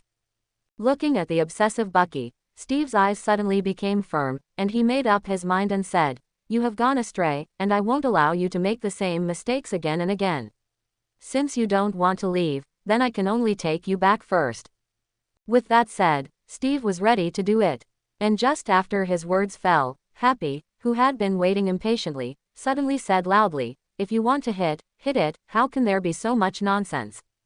After speaking, Happy rushed forward regardless of Bucky beside him. His body began to swell, and he turned into a giant like a hill in the blink of an eye. His huge fists tore through the air, and he greeted Steve's face with a roar. Watching this scene, Steve's eyes were fixed. Without any hesitation, he also punched out. Two fists, one big and one small, collided fiercely in midair. The corner of Happy's mouth raised a smile, daring to confront himself head-on, courting death. Injected with the green fat enhancer, what he is best at is strength. Except for Tony, no one in the entire alliance dares to receive a punch from him head-on. So, after seeing Steve choose to confront him head-on, he seemed to have seen the scene where he punched him away. Boom! A loud bang sounded. A figure flew upside down and slammed heavily on the wall, cracking the wall. Bucky took a closer look, and it wasn't Steve who flew upside down, but Happy. Immediately, Bucky had a ghostly expression on his face. How is that possible? Since joining the alliance, he has had the most contact with Happy, and the two sides often compete. And every contest ended with his nose bruised and face swollen. After all, facing a monster with superb defense and unparalleled strength, he had no way to defeat Happy except for being hanged and beaten. He has seen Steve's strength before. Although he is stronger than himself, his strength is limited. Logically speaking, it shouldn't be Happy's opponent. But now, Happy, who was throwing his hammer, was blown away by Steve's punch. It's really unbelievable. Bucky looked shocked, and Happy became even more furious. The guy he looked down on just now knocked himself out. I don't believe it. Roaring in his heart, Happy got up from the ground again, roaring and rushing towards Steve. His figure is tall, like a hill, and every step he falls, the floor will vibrate violently. Compared with his huge figure, Steve is a weakling no matter what. However, the strength will not change because of Happy's anger. He is not green and fat, and he cannot improve because of anger. Soon, Happy, who rushed forward, flew back at a faster speed, and a mouthful of blood spurted out from Happy's mouth. His unparalleled defense is broken. Slowly withdrawing his fist, Steve glanced expressionlessly at Happy, who was blown away. Before the fusion of the symbiote, he was indeed not the opponent of this stupid big man. But after merging with the symbiont, his strength has been enhanced by more than 10 times. How could the stupid big man be his opponent? Withdrawing his gaze, Steve looked at Bucky again, and said calmly, "Surrender, Bucky, you are not my opponent." Hearing this, Bucky recovered from the shock and looked at Steve solemnly. His strength made him despair, but he would never surrender. He still insists on the justice in his heart, and his pride does not allow him to surrender without a fight. Bang bang bang. He pulled out the special pistol at his waist like lightning, and powerful bullets roared towards Steve. Seeing this, Steve didn't stop him, and disappeared in place in a flash, dodging the bullet. When he reappeared, he was already in front of Bucky. When Bucky found him, his fist landed directly on Bucky's chest. With a loud bang, Bucky was directly knocked to the ground. Severe pain filled every inch of his body, and Bucky instantly lost his ability to resist. The gap is too big, and Steve, who has merged with the symbiote, has become stronger, and more than one level stronger. Whether it's Happy or Bucky, it's like a child facing an adult, with nothing to do but be hanged and beaten. Looking at Happy and Bucky, who couldn't get up on the ground, Steve shook his head and said calmly, "Why bother, you guys stay here for a while." After speaking, Steve raised his legs and walked downstairs, ignoring the two people on the ground. The two of Harpy also completely lost their fighting power because they suffered from Steve's heavy blows one after another. It was even difficult for them to move, so they could only lie obediently on the ground. On the second floor, the fight between the Green Goblin and Mania continued. With the help of high-tech equipment, the Green Goblin obviously overwhelmed Mania. Coupled with the fact that Claw Shadow was assisting in the battle, Mania was even more restrained, unable to rely on the powerful vitality of the symbiote to attack forcefully. If there is no change, if it continues like this, it will be a matter of time before Mania loses. And just as the two were fighting fiercely, there was a sound of footsteps coming from the stairs. Steve stepped forward and appeared in front of the two of them. Immediately, the Green Goblin and Mania opened a distance to look at Steve. Seeing the person coming clearly, the Green Goblin frowned, and a look of joy appeared on her manic face. She felt the same kind of aura from the person coming, obviously it was her own. "Who are you?" Norman frowned and asked, his heart full of vigilance. He remembered that Bucky and Happy went to the 3rd floor, and now a person he didn't know came down, who was obviously the enemy's helper. Where did Bucky go? If they were on the 3rd floor, they shouldn't be letting people down, right? Listening to his inquiry, Steve didn't answer, but just looked at Norman, and his figure disappeared instantly. The moment he disappeared, Norman, who had been staring at him, trembled, so fast. Thinking in horror in his mind, Norman pulled back immediately. Things had obviously changed. For his own safety, it was better to run ahead of time. While thinking, he had already jumped on the flying skateboard, and the tail flames shot out from the skateboard, and Norman flew towards the window. As long as he leaves here, he can quickly leave here. Unless that guy can fly, he will definitely not be able to catch up with him. The Green Goblin had a good plan, but he underestimated Steve's speed and overestimated his own strength. Just when he was about to rush out of the window, suddenly Steve's figure appeared directly in front of him, blocking his way. At the same time, Steve punched out, and a terrifying power erupted. Norman only had time to put his hands in front of his body, and he was directly blasted off the skateboard and hit the ground. Boom! The loud sound echoed throughout the building, and Peter on the 1st floor was startled. Before he could figure out what was going on, Norman's roar came from upstairs. Run! Chapter 51. Norman's roar changed Peter's expression, and he heard the fear in Norman's words. Although he didn't know what happened, he didn't dare to stay any longer, and immediately fled towards the outside of the Life Foundation. Seeing the screams suppressed by Peter, who was running away, quickly reacted, and it should be his side that had the upper hand.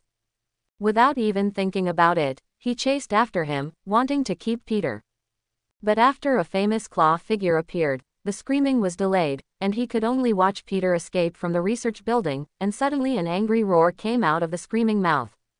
After Peter escaped from the building, Steve's figure also appeared on the 1st floor, and Mania followed behind him cautiously.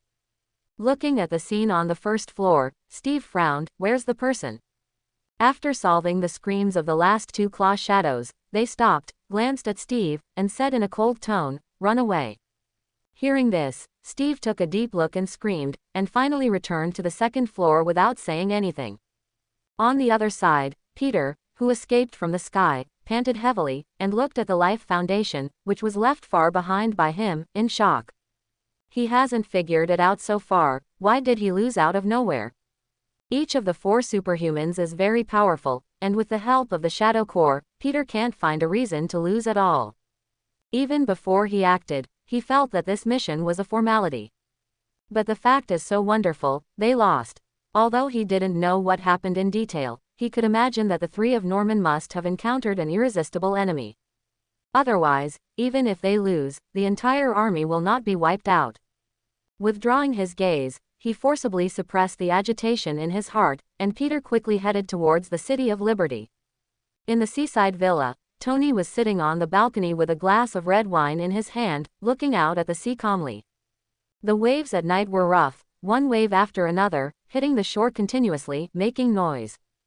At this moment, a black shadow descended from the sky and landed on the balcony.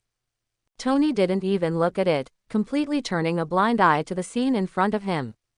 Seeing his calm appearance, Peter suddenly felt a little angry and said, "The action failed, how can you still sit still?" After the words fell, Tony put the red wine in his mouth into his mouth, and said calmly, "Tell me, what's going on?" At the moment, Peter told everything he knew, while Tony listened quietly without expressing any opinions. After listening, Tony finally drank the red wine in the glass, and put the wine glass on the table beside him, with a sneer on the corner of his mouth. Before the mission, I told you to be careful, but no one listened to it. Now it's all right. Give me a complete annihilation. I really think that if you have a little strength, you don't pay attention to the people of the world. Tony spoke slowly. Peter, who was still a little angry at first, gradually showed a trace of shame on his face. They were really careless, thinking that they could sweep away Invincible with their strength, and they didn't pay attention to the Life Foundation at all, resulting in being defeated one by one. So in the face of Tony's ridicule, Peter didn't know how to refute. At this moment, Jarvis' voice sounded, "Sir, Mr. Nick is calling, do you need to connect?" "Come in," Tony said calmly. "Okay, sir." After the words fell, Nick's voice suddenly sounded in the villa. "Hi, see you again, Tony. If you're calling to show off, shut up." Nick sounded a slightly satisfied tone. He had confronted Tony more than once, and this was the first time he had the upper hand. Even the tone of his speech was full of joy. It's a pity that before he could continue to show off, Tony dispelled his idea of showing off with one word. After being stunned, Nick on the other end of the phone fell silent for a moment, but fortunately he quickly adjusted his mood. "Then I'll get straight to the point. I can put your people back, but you are not allowed to make any more decisions about the Life Foundation. How about it?" After finally taking down the three of them, it would be nonsense to say that Nick really intends to let them back. But after seeing Tony's strength, he knew very well that Tony's strength was truly unfathomable. Even though Steve's strength has been greatly strengthened now, he still doesn't have the confidence to take Tony head on. And as long as Tony doesn't fall, it won't help even if all the people under him are arrested. On the contrary, it may completely anger Tony because of this, so his only idea now is to use the three of Happy to reach a deal with Tony. It has to be said that Nick knows how to advance and retreat, but Tony obviously doesn't want to give him this face, so just after his voice fell, Tony's indifferent tone also sounded. "I want people, and I also want information from the Life Foundation. If you are sensible, then obediently send it. If you are not, then I will go and get it myself." "Okay, that's it, contact me after you think about it."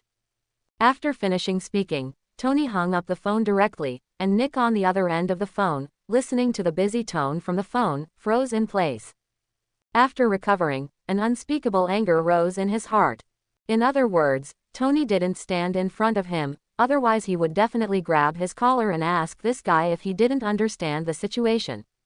Now that you have the upper hand, why do you negotiate terms? Why is your tone so strong? In the office, Steve and Drake looked at Nick with an angry face, and his face was also full of coldness. Although Nick wasn't on speakerphone when he called, neither of them were ordinary people. Under the same roof, they can clearly hear the conversation between Nick and Tony. So listening to Tony's arrogant attitude, both of them were equally upset. Especially Drake. Originally, he disapproved of Nick's proposed deal, but since he was caught by Steve, it's hard to refute. But now, even though he and others were holding hostages, Tony threatened him in turn. How could he swallow this breath? At that moment, Drake let out a cold snort, and said in a serious tone, "I have already said that your trading plan is unreliable. It's better to listen to me. Either kill those three guys, or let me find a way to control them to fuse with the symbiosis and strengthen our own strength." "Why should I look at that guy's face?" Drake suggested at the side, and Steve, who rarely spoke, nodded his head in a rare way, expressing his support for Drake's plan. But Nick waved his hand at this moment and said, "No, once something happens to those three guys, there will be no room for recovery." Seeing Nick refuse again, the corner of Drake's mouth twitched, but he couldn't continue to say anything. After all, this cooperation was originally dominated by S.H.I.E.L.D., and the man was caught by Steve, so it has little to do with the Life Foundation. He really has no position to ask for anything. Talking too much will destroy the cooperative relationship between the two parties. But even though he didn't speak, it didn't mean that Steve would agree with Nick's plan. In the next second, a loud shout resounded through the office. "Enough. Nick, you are the director of S.H.I.E.L.D., and your duty is to eradicate evil and maintain the stability of the United States. But what are you doing now? Blindly bowing your head to the dark forces? Is that guy really strong enough to be invincible? I do not believe." Steve spoke righteously, which was certainly due to his character, and part of the reason was due to his soaring strength. After merging with the symbiote and easily sweeping away 3 extremely powerful transcendents, it is impossible to say that Steve's mentality has not changed at all. But he is not a young man after all, and his mentality is very stable, so he has not shown any abnormalities. But now, Tony kept being aggressive again and again, and Nick kept backing down again and again, which suddenly made him want to explode. In his opinion, even if Tony is very strong, he will be about the same as himself after his strength skyrocketed. But when fighting at the same level, he has no fear. Hearing Steve's roar, and seeing him staring at him, Nick suddenly realized that his mentality was out of balance. Perhaps it was because Tony put too much pressure on him, which caused him to always be timid when facing Tony. Although he can use his status as the director to force the order to be carried out. But looking at Steve's expression now, once he does this, Steve is likely to turn against him. Immediately, a sigh sounded in his heart. He knew that he could no longer be subdued, so he could only have a real fight with Tony. Otherwise, Steve might have to be divorced. Okay, Captain, maybe what you said makes sense. In this case, let's try to solve Tony. However, Captain, I need to remind you that you must not underestimate Tony. This guy hides deeply and has extraordinary strength. Even if your strength has skyrocketed, Captain, you may not be able to take him down. Listening to Nick's admonition, Steve nodded. He is not an ignorant person, so he can naturally hear the worry in Nick's tone. Don't worry, Director, with my current strength, even if I can't win Tony, I won't fail, let alone the initiative is in our hands. As long as he is not crushed, he can only submit obediently. The 3 of Nick discussed countermeasures at the Life Foundation.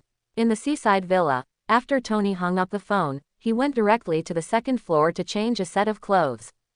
He was dressed in a white suit, exuding a refined mood, and walked down from the 2nd floor. Reaching out to the waiting Peter, Tony walked out of the villa. Seeing this, Peter asked curiously, "What are we going to do now?" "Go get the place back." With a smile on the corner of Tony's mouth, he explained something as he walked. Hearing this, Peter's eyes lit up immediately. He always felt that Tony was not easy, but he had never seen Tony make a move. Now that he had an opportunity, he naturally couldn't miss it, so he hurriedly followed. Driving a silver-white supercar, Tony drifted away from the villa and headed for the Life Foundation. His current physical fitness is far from the same as before, and both his eyesight and reaction ability have reached the limit of human beings. In addition, the predecessor also likes drag racing and has a lot of driving experience, so it is very easy for Tony to do things like drifting. Since it was early in the morning, there were few vehicles on the street, so shortly after leaving the villa, the car driven by Tony reached a speed of 130 yards. 15 minutes later, with a handsome drift, the silver supercar stopped steadily at the gate of the Life Foundation. Tony opened the car door and got out, Peter quickly followed. At the same time, Nick from the Life Foundation also discovered Tony's arrival through surveillance cameras. Nick's face became serious, and Steve, standing behind him, looked eager to try. "I'm going to try this kid's weight now and see if it's as scary as you said." After finishing speaking, Steve didn't care whether Nick agreed or not, he turned and opened the door, and left the office. Looking at this scene, Derek's eyes flashed with anticipation. One is the super soldier created by him, and the other is the guy who was blown into the sky by Nick. Believe it or not, Derek is looking forward to the battle between the 2 of them. The 2 of Tony entered the Life Foundation and walked towards the research building. Due to the surprise attack by Peter and others not long ago, the ordinary security personnel of the Life Foundation had already evacuated, so the 2 of them traveled all the way without any obstacles. It wasn't until they reached the entrance of the building of the Research Institute that the sound of heavy footsteps came slowly from the building. Steve's figure was already tall, but after merging with the symbiotic body, his whole body became even bigger. When he appeared, he completely blocked the gate of the institute. If you want to enter the Research Institute, you must first deal with Steve. With Steve's appearance, Peter's face was instantly full of vigilance. But Tony remained calm. "You want to stop me? That's right, and I want you to come back to S.H.I.E.L.D. with me." Steve didn't hide his purpose at all, and directly pointed out the road. Anyway, the moment his voice fell, Tony moved. For him, since he is an enemy, there is no need to be wordy, just hit him and get down. Coupled with the power of the rabbit charm, Tony's speed can be said to be extremely fast. Almost as soon as Steve finished speaking, Tony appeared in front of him and landed a punch on his cheek. Immediately, Steve, who was invincible before, was directly punched out by Tony. Boom! The body hit the wall heavily, and there was a loud noise, and Steve's whole body was submerged in debris. But at the moment, he didn't care about these side details at all, but looked at Tony standing not far away with a look of horror. Although Tony was very strong through Nick's introduction, he didn't expect to be so strong that he was blown away with a single punch, and he had no power to resist. For a moment, he couldn't help looking at Tony at the door with a confused expression, his eyes full of confusion. Who I am? Where am I? What should I do? And just when Steve lost his mind, Tony glanced at him calmly, the corners of his mouth curled up, and he said calmly, "That's it." Tony's disdainful voice fell, and suddenly, Steve, who was still immersed in shock, raised his head instantly, with a look of anger on his face. He has his pride, especially when he didn't take Tony seriously before, but now he was punched by Tony, which made him unacceptable. But even though he was angry, he was extremely calm in his heart.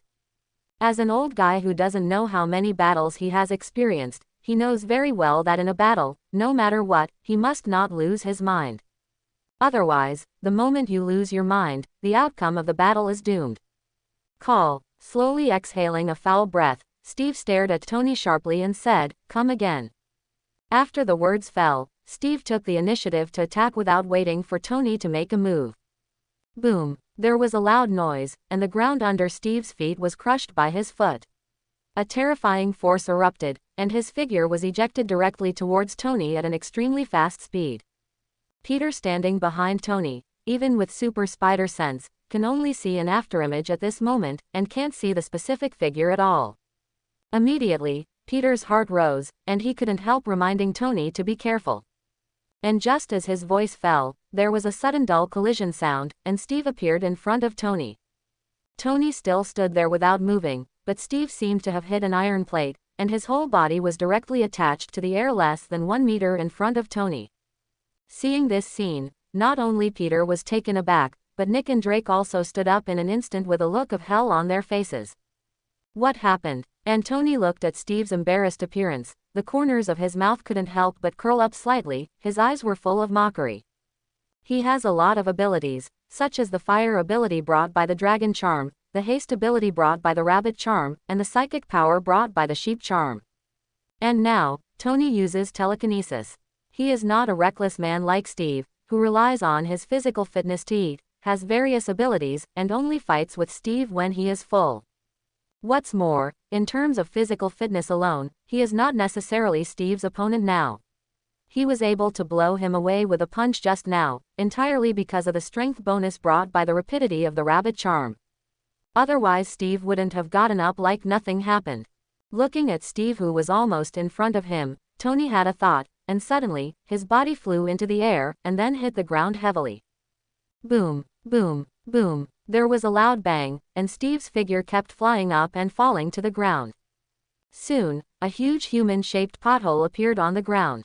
Among all extraordinary abilities, physical fitness cannot be said to be the most useless, but if one's own strength is not enough, there is no way to struggle in the face of a bug-level ability like telekinetic power, just like Steve is doing now.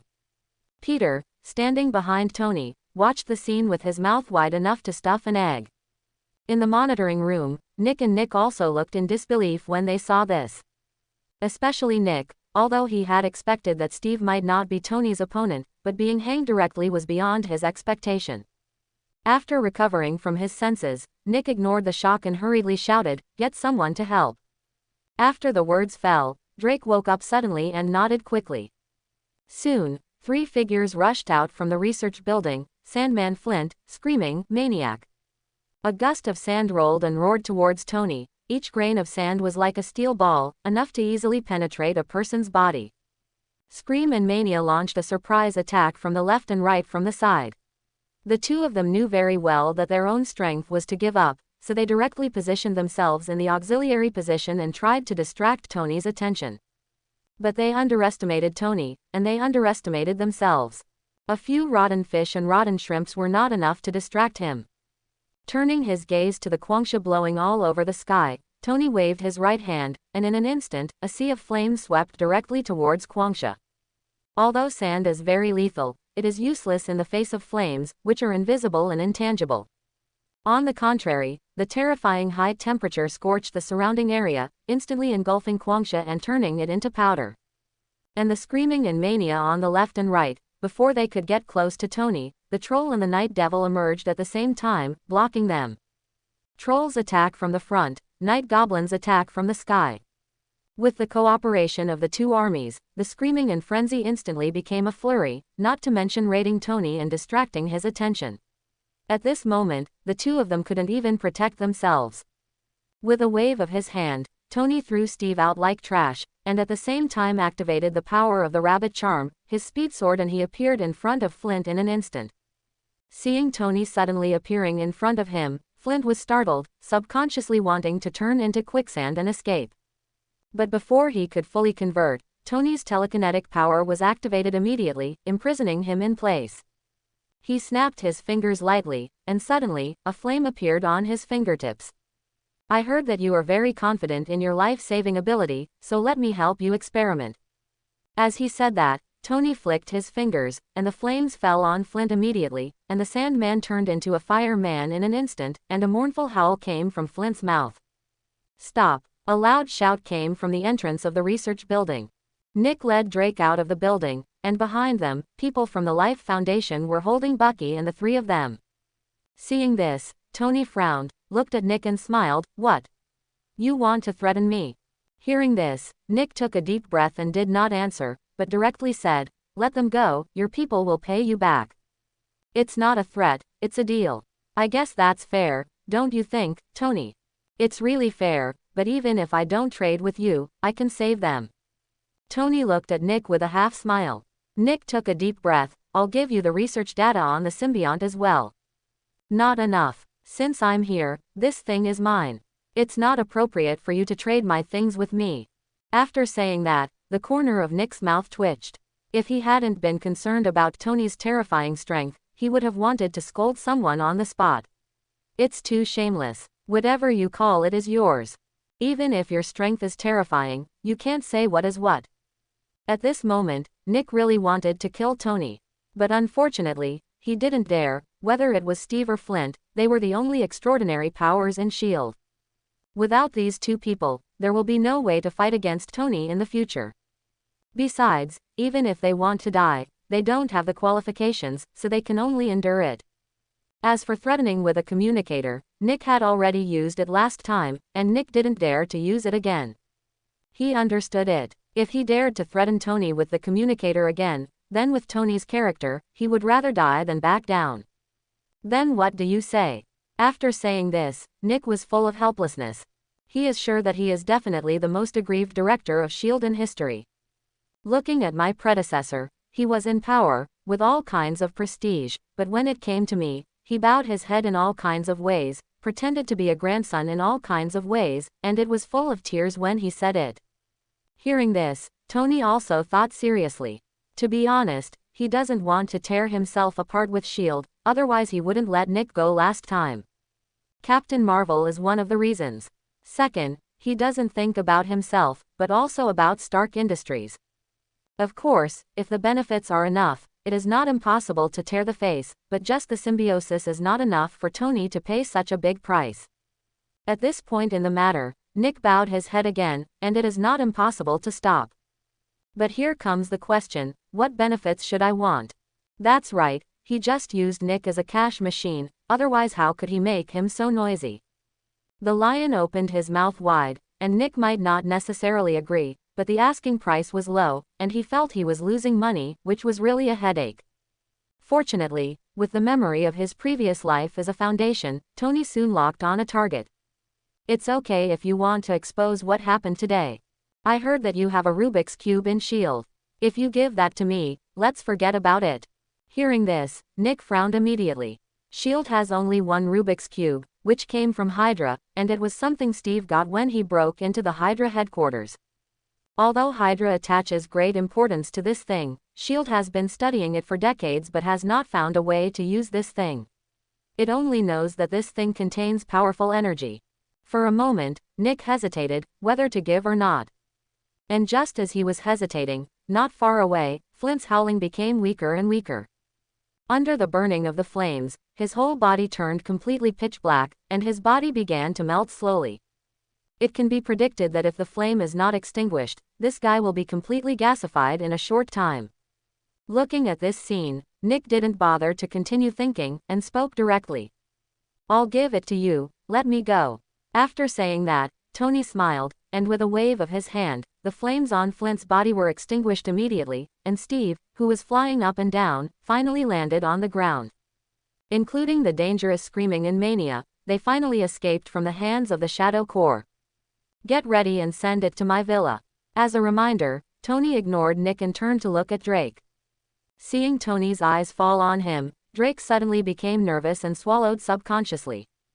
Before seeing Tony's strength, he thought that Tony was nothing more than that, but after seeing Tony's strength, he panicked a lot now, for fear that Tony would continue to target him, and then he would really die. "Mr. Tony, here are the information you want, all here." Drake took 3 steps in parallel, stepped forward quickly, and respectfully offered the folder in his hands. At the same time, the 3 of Bucky, who were imprisoned, were now free. They came to Tony and bowed their heads in shame. After glancing at the 3 guys, Tony turned and left without saying a word. Peter took the documents and followed. Seeing this, the 3 of Bucky also quickly followed. A group of people walked towards the outside of the Life Foundation. Watching Tony and the others leave, both Nick and Drake breathed a sigh of relief. Nick quickly looked at Flint and Steve on the ground and said quickly, "Help." On the silver sports car, Tony sat in the back seat, Bucky sat in the co-driver, and Happy drove honestly. As for Peter and Norman, they naturally flew back. Looking at Tony in the back seat who didn't say a word, the 2 of them were so nervous that they didn't dare to take a breath. They looked as obedient as they could be. Seeing this, Tony couldn't help laughing. "What, can I eat people? It makes you so scared." Hearing this, Bucky and the 2 finally found a chance to speak, and hurriedly said, "I'm sorry, sir, but I asked you to come in person." Looking at the appearance of the 2, Tony withdrew his smile and said slowly, "It seems that you also know how to be ashamed. After going back, I will improve my strength. I don't want to see this kind of thing again." To be honest, Tony was indeed a little disappointed. The Dark Alliance he had worked so hard to form was almost wiped out. When he heard the news, Tony almost wanted to fend for himself with them, which was really shameful. However, after careful consideration, he chose to go there himself, but fortunately, the final result was not bad. "Don't worry, sir, we will work hard when we go back." Bucky and Happy spoke in unison, and Tony nodded perfunctorily, not having too much hope in his heart. Forget about Bucky. Happy's strength has been fixed, and the range of improvement is not large. It doesn't matter if you work hard or not. Without speaking again, the car returned to the villa soon. But as soon as they arrived at the villa, the faces of everyone except Tony changed suddenly. Because there was a big hole in the villa. Seeing this scene, everyone's heart skipped a beat, and they all turned their eyes to Tony. At the moment, Tony narrowed his eyes slightly, and walked towards the villa without saying a word, as if nothing had happened, but everyone felt a biting chill from him, and they didn't dare to speak for a while. "Jarvis." Looking at the villa that was almost in ruins, Tony said in a deep voice. "Sir, I am here. Tell me what's going on." "Sir, after you left, the new guy in the basement woke up, he released Banner, and the 2 escaped from the villa together." Hearing this, Tony immediately walked towards the underground research room. Soon, they saw the basement that had been turned into a disaster scene. At that moment, Tony couldn't help laughing. "Good job, let's just run away, but dare to demolish the house, it's interesting." Although Tony said it with a smile, everyone felt the anger in his heart. Especially Peter shrank his head subconsciously. He could hear it, it was the venom he brought that caused all this. If he was angered, then he really had no place to cry. Fortunately, Tony did not anger them, and quickly calmed down completely. "Okay, don't follow me anymore, what should I do?" "What's the matter, we'll talk about it tomorrow." "Happy, you contact the servants to restore the villa. After speaking, Tony left everyone and walked away. The villa was destroyed in such a state that he definitely couldn't live in it, so he could only change his residence. Watching Tony leave, Peter and the others also left one after another. In the end, only the hard-working Happy was left on the scene to contact the decoration team to repair the villa. Driving to downtown Manhattan, parked the car in a high-end residential area, and Tony called. "Potts, my house is gone. I'm downstairs with you now. Can I stay at your house today?" After the words fell, Potts' voice came from the phone, and Tony continued to say good things. Soon, a graceful figure came to the gate of the community to pick Tony up the stairs. Silent all night. The next day, inside S.H.I.E.L.D., Nick's office. The door was pushed open suddenly, and Nick's assistant walked in quickly, his face full of joy. "Director, good news. Tony Stark's villa was attacked, and the imprisoned Hulk took the opportunity to escape." Hearing this, Nick, who was lowering his head to process the documents, raised his head instantly, looked at the assistant sharply and said, "Who did it?" Hearing this question, the assistant couldn't help scratching his head, and shook his head falteringly, "I don't know. Just according to the information sent back by the intelligence personnel, when the Hulk escaped from the escaped villa, there was another person beside him. That person looks very similar to the symbiote we worked with recently." Hearing this, the figure of Drake flashed in Nick's mind, but soon he shook his head again, dispelling this unrealistic thought. Drake stayed with him yesterday. He didn't believe that after seeing Tony's strength with his own eyes, Drake still had the guts to tear down Tony's villa, so there must be someone else. Thinking of this, Nick immediately ordered, "Send an order, mobilize all the forces of S.H.I.E.L.D. in New York City, even if they dig 3 feet into the ground, they must be found." Hearing this, the assistant nodded quickly, but before leaving, he asked curiously, "Is the chief planning to arrest them and hand them over to Tony?" After finishing the words, Nick glanced at him with deep eyes and did not explain. Seeing this, the assistant smiled shyly, did not dare to ask any more questions, and quickly bowed his head and left the office. Watching him leave, Nick withdrew his gaze and turned to look out the window. Threatened by Tony again and again, Nick wondered how it was possible to have no complaints. "It's just that the strength is not enough, so I can only endure it." But in order to enhance the strength of S.H.I.E.L.D., he sent a large number of people to search for extraordinary people around the world, just to be able to compete with Tony one day. The Hulk is obviously a good target to recruit. First, he is strong enough. Second, he has a grudge against Tony. As long as he joins S.H.I.E.L.D., he will definitely become the backbone against Tony. The thoughts in Nick's mind kept surging, and he stared out of the window in a daze. And at this moment inside S.H.I.E.L.D., in a research room, a square block placed in a glass box suddenly trembled. This is the Rubik's Cube that Tony asked for before, but Nick hasn't had time to deliver it yet. In addition, he has just become the director, and has not yet used the Rubik's Cube for weapon research and development, so it is still stored in S.H.I.E.L.D. at this time. In the research room, the Rubik's Cube, which had not been moved for many years, suddenly changed.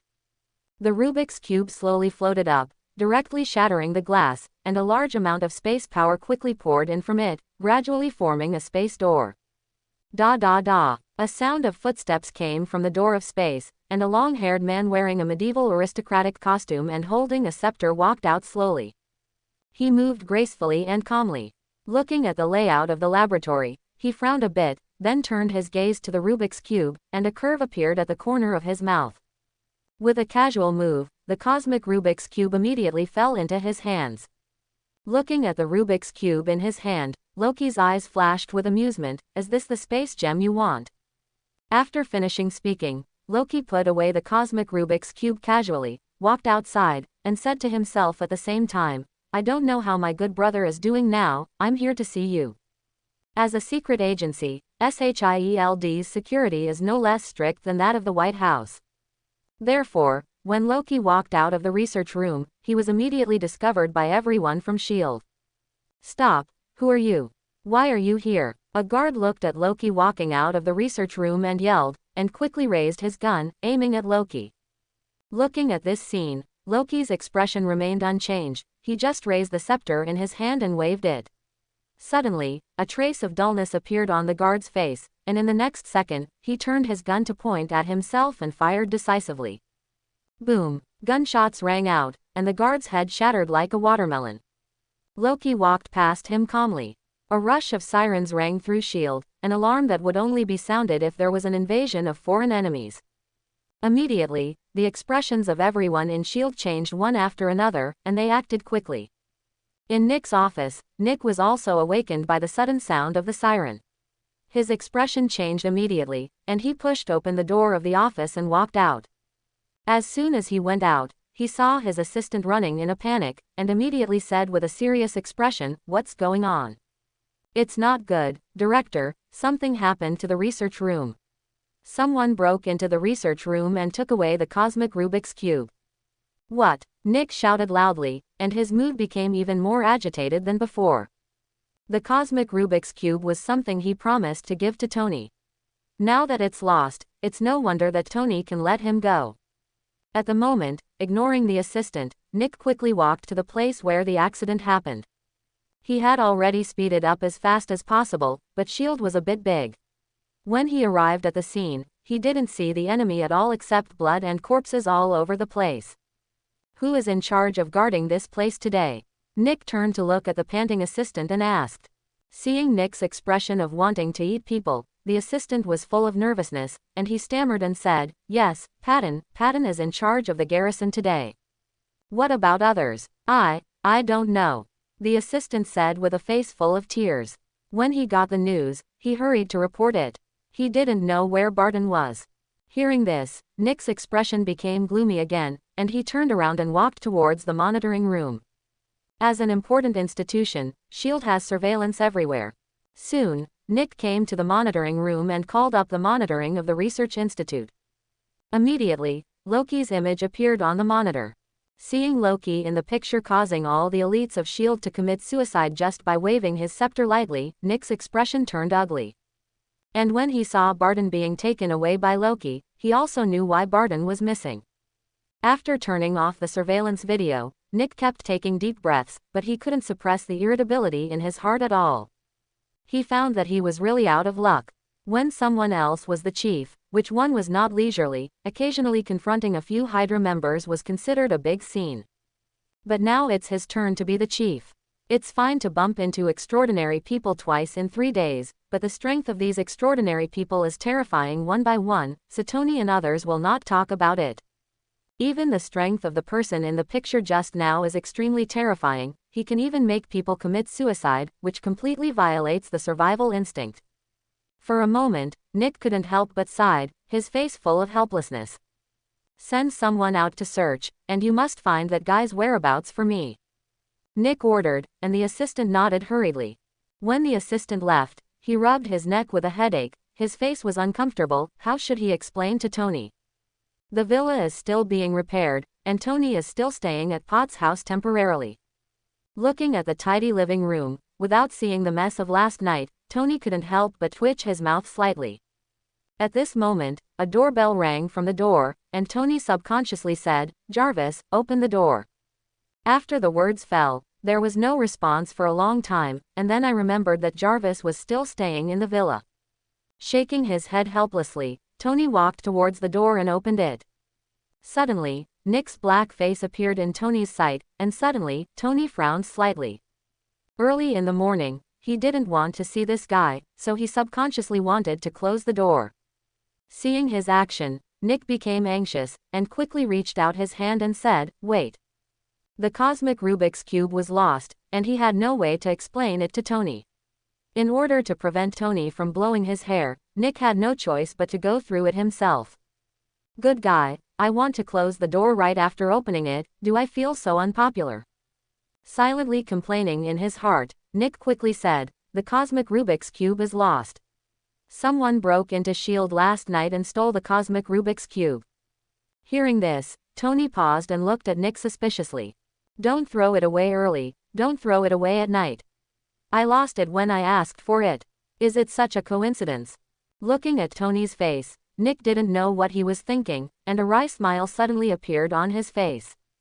"I didn't lie to you. Look, I brought you all the surveillance footage." As he spoke, Nick raised his hand and motioned for the video box in his hand.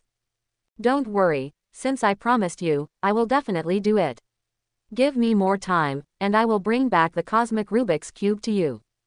Reaching out to take the video box, Tony stroked his chin and thought for a while, finally nodded, okay. Boom. After speaking, close the door directly. Nick, who was rejected by the door, left Bocchi's residence with an angry expression on his face, and continued to urge the people of S.H.I.E.L.D. to speed up the search. Tony returned to the living room with the video cassette, took out the videotape, stuffed it into the VCR and played it. He was sitting on the sofa eating the breakfast pots prepared for him. The videotape is short, only a few minutes, and it plays out quickly.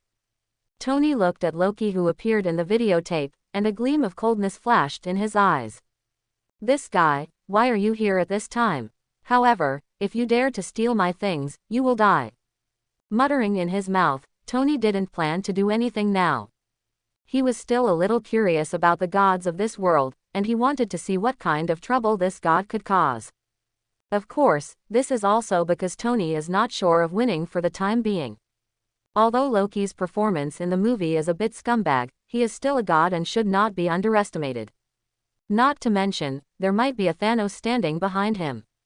If the outcome of the match against Rocky is still uncertain, then against Thanos, Tony is not at all sure now. After all, he is one of the few masters in the universe, and it is not so easy to deal with. Thinking of this, Tony felt a sense of urgency in his heart. After thinking for a while, Tony got up, changed his clothes and left the community. Driving a supercar, Tony crossed the street according to the information provided by Jarvis, and soon came to Hell's Kitchen. As a famous slum in Neo City, Hell's Kitchen is one of the darkest areas in the city. Robbery, drug trafficking, prostitution, and other illegal images are staged in this area at any time, plus a lot of gangsters are rampant. It can be said that this is a hell on earth. And Tony came here naturally to continue to add new members to the Dark Alliance. And this person, Tony is no stranger, is Dr. Octopus. Since his last failed product demonstration, Dr. Octopus has not only lost his wife, but has been completely cut off from research funding. After all, the product he researched kills people. Who would dare to use such a thing? Even if he improves the product, people are afraid to try it again. Therefore, such a product is doomed to lose its investment value. As commercial capital, Aoshi Group directly cut off his research funding. In this regard, Dr. Octopus is naturally not reconciled. The mechanical arm is his painstaking effort. How could he give up willingly? So in order to continue his research, he sold his property and moved to Hell's Kitchen, just because the rent here was cheaper. Then put all your money into research. Not long ago, according to the information Tony asked to investigate, his research funds were burned out, but the product was still not fully mature, and it was still a semi-finished product. In addition, no one invested, so Dr. Octopus was already desperate under heavy blows.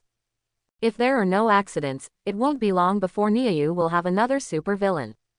But Tony, who was eager to improve his strength, didn't want to wait any longer, so he took the initiative to find him.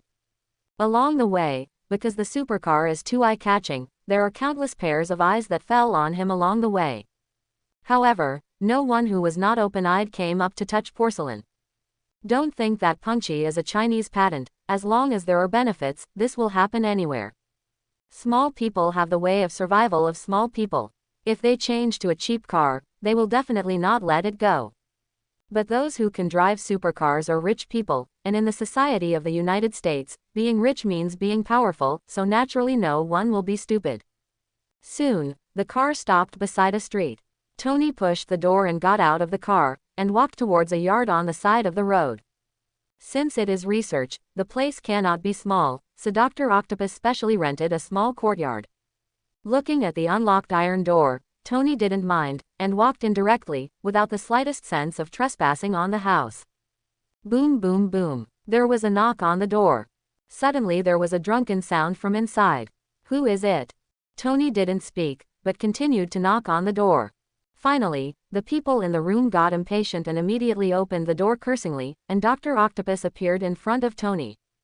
Looking at the middle-aged man with hair like a chicken coop and stubble all over his face, Tony couldn't help being stunned for a moment. He didn't expect how long the social elite in suits and shoes had become like this. Although he contributed to this, Tony couldn't help but lament how easy it is to destroy a person. Mr. Tony. Looking at Tony, Dr. Octopus suddenly sobered up. As a frequent visitor on Playboy, Tony's popularity is still very high. Even though Dr. Octopus has been obsessed with research, he has read many of his reports. In addition to being a playboy, Tony is also the richest man in the United States and the youngest billionaire.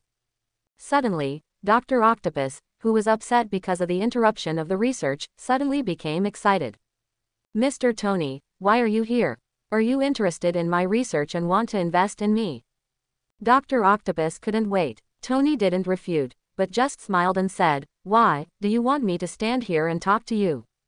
After the words fell, Dr. Octopus immediately reacted, and quickly invited, please come in quickly, I'm really sorry. Well, the house is a bit messy, please don't mind. After speaking, Dr. Octopus touched his head in embarrassment, while Tony shook his head to express his indifference. But as soon as he entered the door, Tony regretted it. A room full of wine bottles was quickly filled with domestic garbage. The smell of alcohol mixed with the stench, so sour and refreshing, directly made the corner of Tony's mouth twitch. He suddenly regretted entering the door again. But now he obviously had no choice, so he could only bite the bullet and find a clean place to sit. As soon as he sat down, before Tony could take the initiative to speak, Dr. Octopus took the initiative and said, I wonder how much Mr. Tony plans to invest. The robotic arm is a cross-generational product that I have spent a lot of time researching. It is basically mature now. As long as some details are modified, it can be put into production soon, and the experiment is profitable. Dr. Octopus bragged about his research so rarely seen in the sky but not seen on the ground, which made Tony laugh for a while. He still remembered the aloofness of Dr. Octopus when they met last time, which was the unique pride of researchers. But now, he has already thrown those things to the dogs. Now he just wants to get some investment out of Tony, and doesn't care about the rest. But Tony didn't really come to invest, he came to make Dr. Octopus completely transformed successfully. So, after Dr. Octopus finished speaking, Tony smiled and said, I was there at your last press conference. At that time, because of your product, one person died at the scene. Now, has the situation improved? Tony directly pointed out the taint of his research, but did not reveal the identity of the deceased, so as not to embarrass Dr. Octopus. But it's not much different now. He didn't expect Tony to have gone through the last press conference, so the difficulty of fooling him has increased a lot. But he still doesn't want to give up. This is his last chance, and he can't find any capital to invest in him except Tony. Therefore, it is not an exaggeration to say that Tony is his last straw. Ahem, Mr. Tony, don't worry, I have improved the mechanical arm, and there will never be similar problems again, I promise. Guarantees are useless. After all, there is no basis for words. How about this, why don't you try wearing your mechanical arm yourself? Tony fooled. Hearing this, Dr. Octopus hesitated. To put it bluntly, he didn't even figure out the reason why people died in the press conference before, so he talked about a fart solution. It was just nonsense just to attract investment. But now Tony let him try it on himself, which would kill him. For a moment, a dilemma was placed in front of him, to wear or not to wear. If you wear it, your life may be in danger, it's a life gambler's behavior. If you don't wear it, then 80.00% of this investment may be yellow, and no one else would dare to wear something that even he, the developer, would not dare to wear. Therefore, at this moment, he can be said to be unable to get off the tiger. Seeing his uncertain face, a smile appeared on the corner of Tony's mouth, and he waited quietly without urging him. He knew these madmen of science, nothing was as important as their research, and they would even pay their lives for it. And as long as Dr. Octopus puts on the mechanical arm, Tony's goal will be achieved, and he won't be able to take it off even if he wants to. In this way, the supervillain was completely born. Not to mention, this really made Tony feel like he was making history, waiting for Dr. Octopus' choice with great interest. In the end, Dr. Octopus gritted his teeth, and said cruelly, okay, I agree. After finishing speaking, he turned around and walked into his room, and Tony naturally followed after seeing this. Suddenly, 4 huge mechanical arms appeared in front of Tony. Looking at the mechanical arm, Dr. Octopus decisively took off his shirt, leaned against the mechanical arm, and prepared to install the mechanical arm on his body. But I never thought, before he pressed the install button, suddenly, the mechanical arm moved by itself, and the steel needle at the interface directly pierced his back and sank into his body. What? Because this scene was too sudden, Dr. Octopus, who was caught off guard, screamed directly. Tony was not surprised by this scene. Anyone who has watched the movie knows that the mechanical arm is not just a tool, it is more like a metal life form, with its own thinking consciousness, and it can also affect people's personality. Ignoring the screaming Dr. Octopus, Tony watched the scene in front of him quietly. After about half an hour, the fusion was completely completed.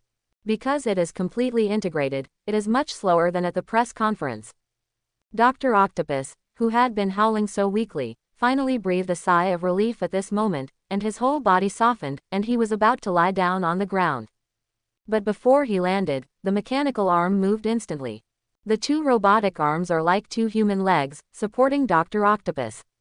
The other 2 were like poisonous snakes, and made a hissing sound at Tony, like snakes. Tony naturally didn't care about the 2 mechanical arms, but asked with a smile, "How do you feel now?" "It's great, I feel that I have 2 more hands in an instant, and I can control it freely." Although he looks very embarrassed now, the smile on his face is not empty at all. Although he developed a robotic arm, it was the first time he installed it on himself, and aside from the initial pain, he now feels great. "Then try to see if you can take it off," Tony suggested. Dr. Octopus nodded, and immediately wanted to take off the mechanical arm, but soon, his face changed. It didn't work at all. The dismantling device he designed was like a decoration, and the mechanical arm could not be removed at all. Suddenly, he panicked. No one wants to become a monster, and he is no different from a monster now with his mechanical arm. When he realized that he might have to bear this thing for the rest of his life, his expression changed completely. "What's going on? I've clearly designed it, how could it fail?" Dr. Octopus kept roaring, and the corner of Tony's mouth suddenly evoked an imperceptible smile. "Don't worry, there should be something wrong. But it's just a small problem. Continue to study, and we will naturally find a way to escape." "I voted for this project," Tony comforted, and Dr. Octopus quickly calmed down because of Tony's words, and nodded in approval. "Mr. Tony, you are right. It is indeed a small problem. In addition, thank you for supporting me." Dr. Octopus said from the bottom of his heart that although the mechanical arm had a small malfunction, it was completely incomparable to the joy of getting an investment. He believes that he will soon be able to solve the disassembly problem. Looking at Dr. Octopus, who was delighted to get the investment, Tony took the opportunity to invite, "By the way, I formed an alliance to invite scientists like you to discuss the future of mankind. I want to invite you to join me, what do you think?" Tony asked inadvertently, as if on a whim. Sure enough, Dr. Octopus didn't care, he nodded and said casually, "Okay, no problem, I also want to communicate with my colleagues." Ding, congratulations to the new member of the Dark Alliance, Dr. Octopus, the rewards have been issued. The moment Dr. Octopus agreed, a system prompt sounded in Tony's mind. Even though it was not the first time listening to this sound, Tony felt as if he heard the sound of nature every time he heard it, because it meant that his strength was about to improve again. At the same time, after this incident, Tony also found a loophole that was not considered a loophole. That is, no matter what name people join, as long as the parties agree, the system will approve it. Don't underestimate this point. In this way, you will have more room to operate, and maybe you can even get rewards from the system. But this is just an idea now, Tony still needs to think about what to do. Suppressing his thoughts, Tony got up with a smile on his face and said, "Then it's settled, I will prepare a new research room for you, and I will let you know when the time comes. I will take my leave first." After getting what he wanted, Tony immediately lost interest in staying any longer, and directly offered to leave. Seeing this, Dr. Octopus couldn't persuade him to stay, so he got up and sent Tony out of the residence. Going back downstairs and getting into the car, Tony didn't rush to start the car, but first turned on the system lottery draw and started a new round of lottery draw. Staring fixedly at the turntable, under Tony's gaze, the pointer on the turntable changed from fast to slow, and finally stopped. Immediately, a little pig appeared on the turntable, rushed towards Tony's mind quickly, and fell into Tony's mind. After closing his eyes and digesting for a while, when Tony opened his eyes again, there was a flash of hotness in his eyes. At this moment, he suddenly thought of Cyclops in the mutant, and wanted to compete with him, whose eyes were more powerful. He just didn't know if there were mutants in this world. After traveling for so long, he hadn't heard about mutants, nor had he discovered their existence. Opening the personal information panel that he hadn't looked at for a long time, Tony smiled confidently as he looked at the luxurious data. Name: Tony Stark. Gender: male. Identity: heir of the Shadow Kingdom. Abilities: Horse Charm, Dragon Charm, Sheep Charm, Rabbit Charm, Pig Charm, Shadow Ninja Control, Shadow Thorn Blade Control, Shadow Knight Bat Control, Shadow Troll Control, Shadow Warrior Control. Number of draws: 0. Dark Alliance members: Spider-Man, Winter Soldier, Green Goblin, Dr. Octopus. The Black Shadow Corps has added another warrior tribe, and now the number of Black Shadow Corps controlled by Tony has reached 5. As long as there are 4 more, the 9 Black Shadow Corps can be assembled. Tony is looking forward to it. The scene of the birth of the 9 Shadow Corps together is exciting to think about. It is said that there are 10 major Shadow Corps in the Kingdom of Shadows, but Tony has not received the relevant information.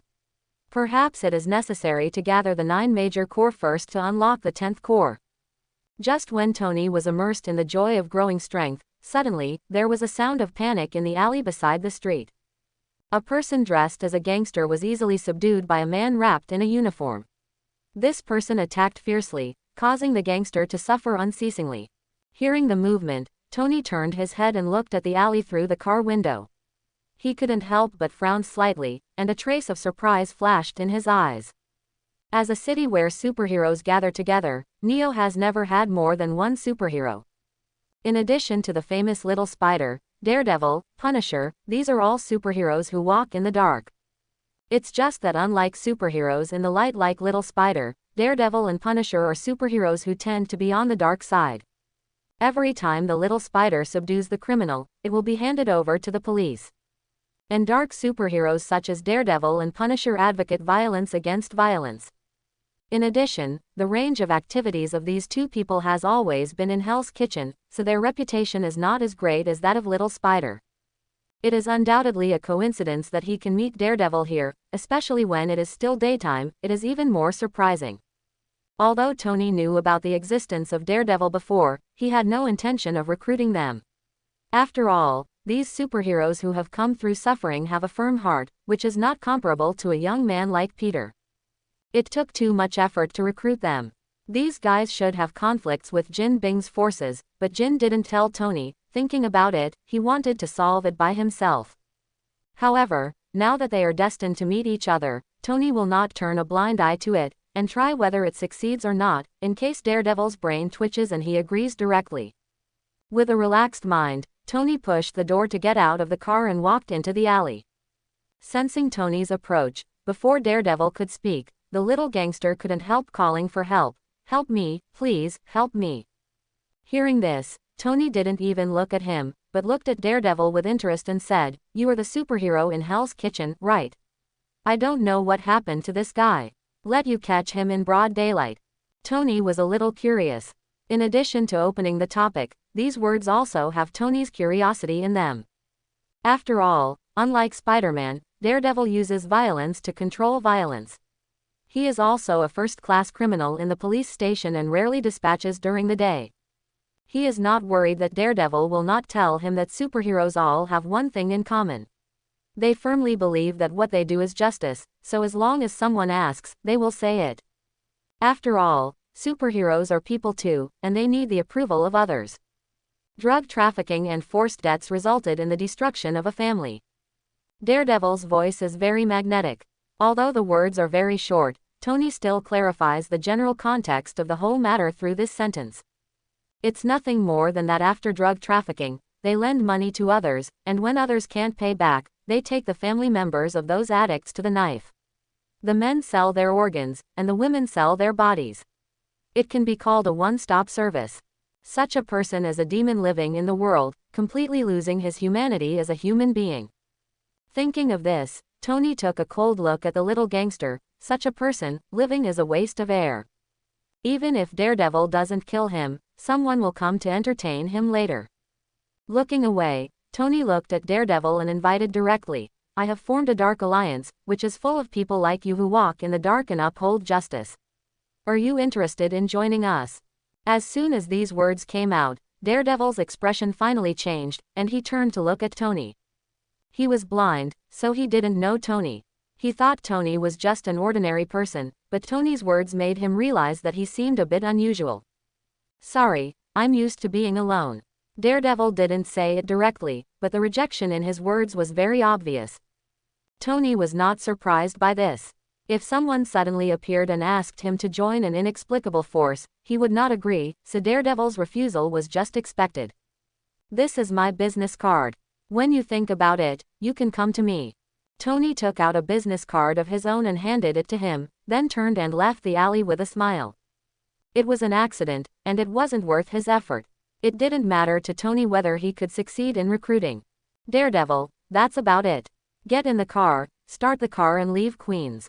Just when Tony successfully recruited Dr. Octopus to return, a figure fell from the sky and hit the ground heavily on the outskirts of New York. Shield, inside, a piercing siren sounded. In the office, Nick's expression changed, and he quickly picked up the phone. What happened? Director, a UFO has been detected falling in the suburbs. Gather people, go and have a look. Yes. After hanging up the phone, Nick quickly got up and left the office. Soon, Nick rushed to the suburbs with a group of elite agents. Originally, he shouldn't be dispatched for this kind of thing, but recently, in order to find Loki, Nick sent most of the SHIELD staff out, so now he can only dispatch by himself. Of course, the more important thing is that the situation is getting more and more chaotic now. All kinds of ghosts and snakes have appeared, and this time there are UFOs again. Nick must confirm whether there is any danger at the first time. Half an hour later, Nick led people to the scene smoothly. Seeing the huge pit and the people lying in it, Nick's eyes narrowed. The people from SHIELD quickly sealed off the surrounding area. Nick hesitated for a moment, but still walked towards the huge pothole. As he approached, he finally saw clearly the person lying in the pit. An exclamation sounded from Nick's mouth, Saul. After finishing speaking, seeing Saul who was obviously fainted, Nick quickly waved to the people next to him, hurry up and call the doctor to wake this guy up. Yes, Chief. Soon, Saul was taken to the car, and two officers in white coats sat and checked him. Nick, on the other hand, still stayed in the pothole, looking at the hammer standing in the pothole. A trace of curiosity flashed in his eyes. He knew Thor, who had been to Earth a few years ago, so he knew very well that this hammer was a treasure. If you say you are not curious, it must be a lie.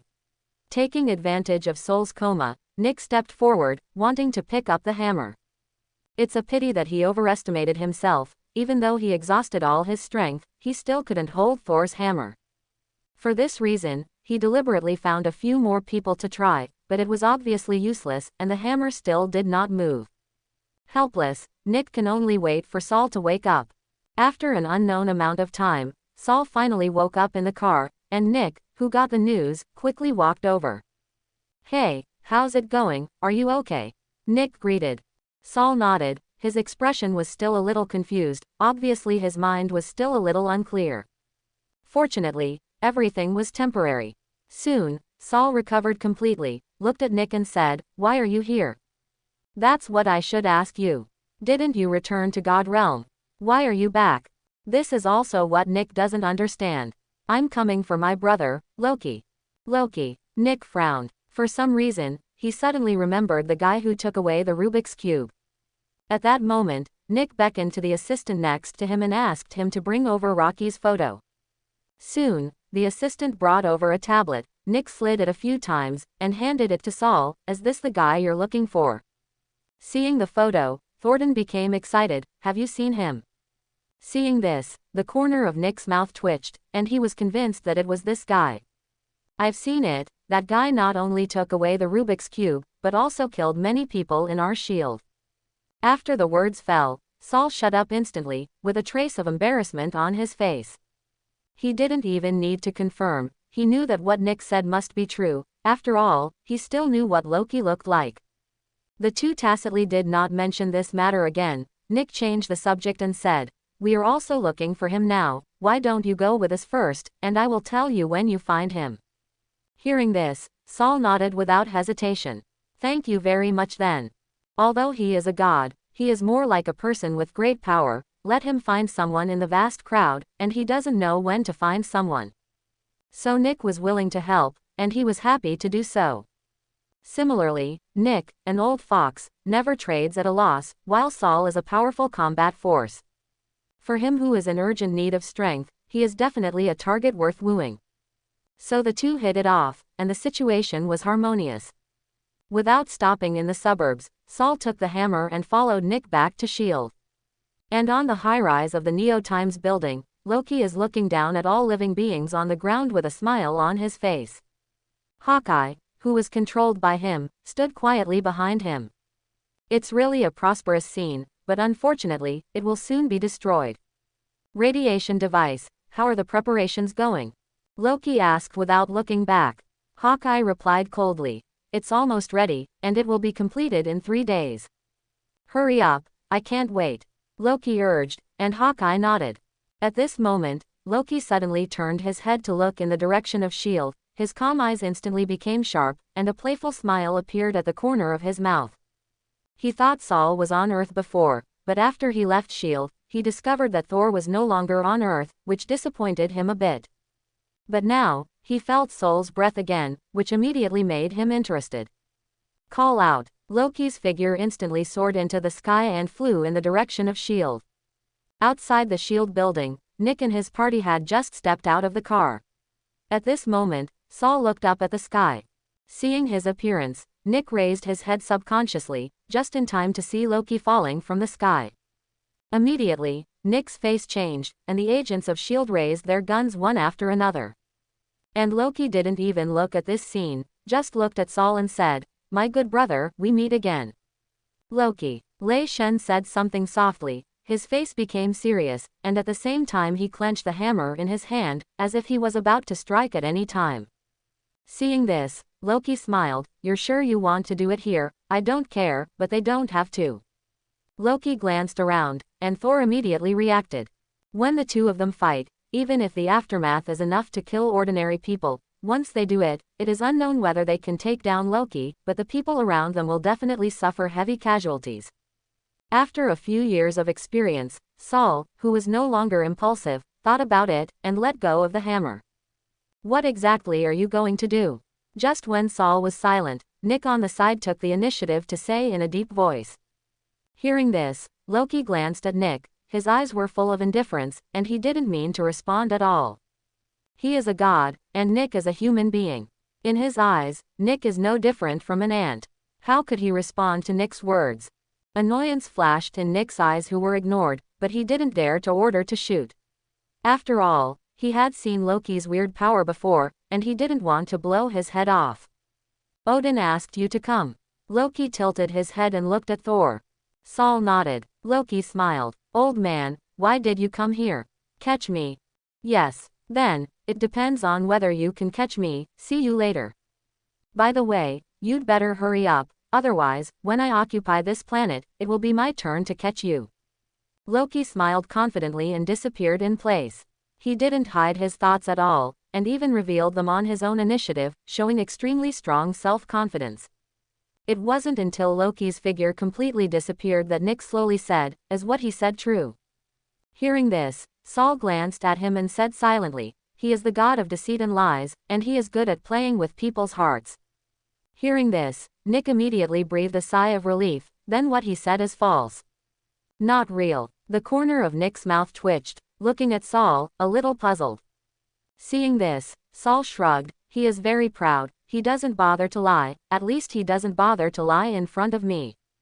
Nick glanced at Saul speechlessly, and he suddenly realized that these gods are very interesting, the gods of fraud and lies, who disdain to lie. Why do they feel a little inexplicably ironic? After tidying up his mood, Nick suddenly became anxious. Although he didn't know what Loki was going to do, it must be a big trouble. The power he had now was still too little and had to be strengthened. Thinking of this, Nick looked at Saul and said, "Go and rest first, I still have things to deal with."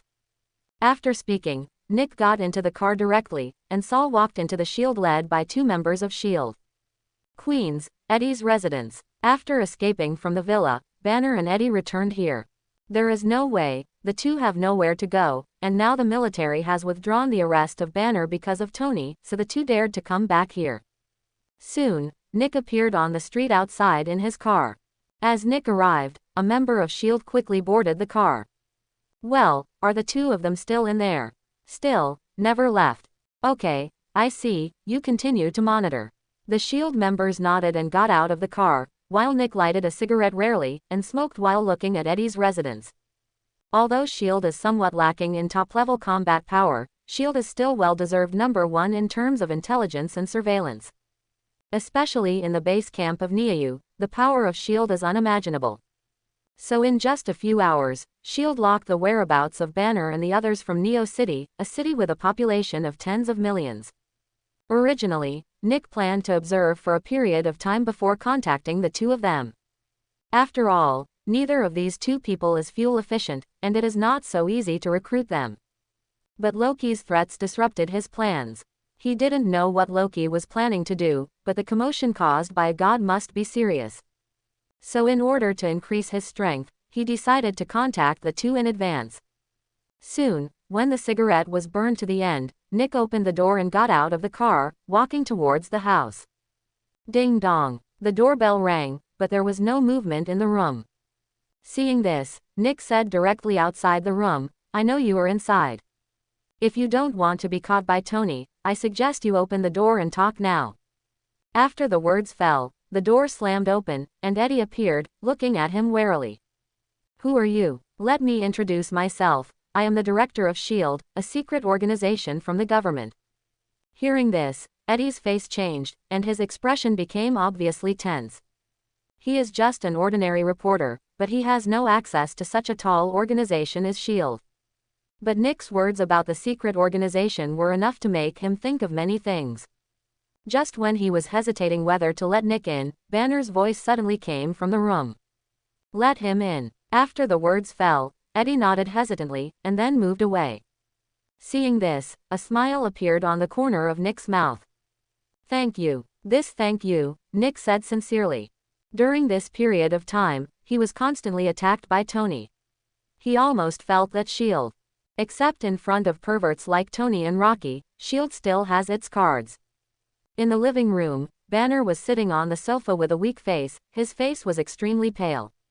Looking at this scene, Nick raised his eyebrows. "What are you?" He knew how powerful Banner was. How did he become like this? Banner saw his doubts at a glance, and smiled wryly at the moment. "If you are drawn blood continuously, almost draining the blood from your whole body, you will do the same." Hearing this, Nick coughed lightly. No need to think about it. He also knew that Tony must have done a good thing, so he changed the subject immediately. "Are you two aware of your current situation?" Hearing this, Eddie and Banner looked at each other, not understanding what Nick meant. The 2 of them, an ordinary reporter and a scientific researcher, may be good in the professional field, but chatting with an old fox like Nick is obviously not enough. To put it bluntly, I just couldn't understand his hidden meaning. Seeing the bewildered faces of the 2, Nick also reacted, and continued immediately. "Although the 2 escaped from Tony's villa, Tony will not let you go. It will be a matter of time before he finds you with his ability." Nick clarified his words, and Eddie said immediately, "Tony's villa? You mean, it was Tony who arrested us before?" "You don't know." This time it was Nick's turn to be surprised. The 2 didn't even know that Tony had caught them. Banner coughed lightly, and explained, "We were all caught in a coma, so I'm not sure, can you explain in detail?" Hearing this, Nick suddenly regretted telling the story. If Tony knew that he had leaked it, he wondered if he would still be alive to see the sun tomorrow. Even though he thought so, but now that he was on the verge of riding a tiger, he could only bite the bullet and tell them the truth. And when the 2 got the truth, a burst of anger appeared on their faces at the same time, especially Banner's eyes were full of murderous intent. Anyone who has been imprisoned as a blood cow for so long will be filled with hatred. Seeing Banner, who was a little out of control, Nick quickly raised his hand and said, "Hey, buddy, calm down. Tony is not as simple as you think, don't be impulsive." Hearing this, Banner kept taking deep breaths, and finally calmed down after a few minutes. "Tell me about your purpose. You came to us today, you probably didn't come here specifically to tell us about this." Banner's tone seemed a bit cold, but he did calm down. Seeing this, Nick no longer hides, and directly speaks out the purpose of this trip. "Both are rare talents, so I would like to invite them to join S.H.I.E.L.D. As long as you join S.H.I.E.L.D., you don't have to worry about Tony finding you again. No matter what, Tony will give S.H.I.E.L.D. a face." Nick was full of confidence, but in fact, he felt a little guilty in his heart at the moment. Thinking about Tony's previous attitude towards S.H.I.E.L.D., he should give this face, right?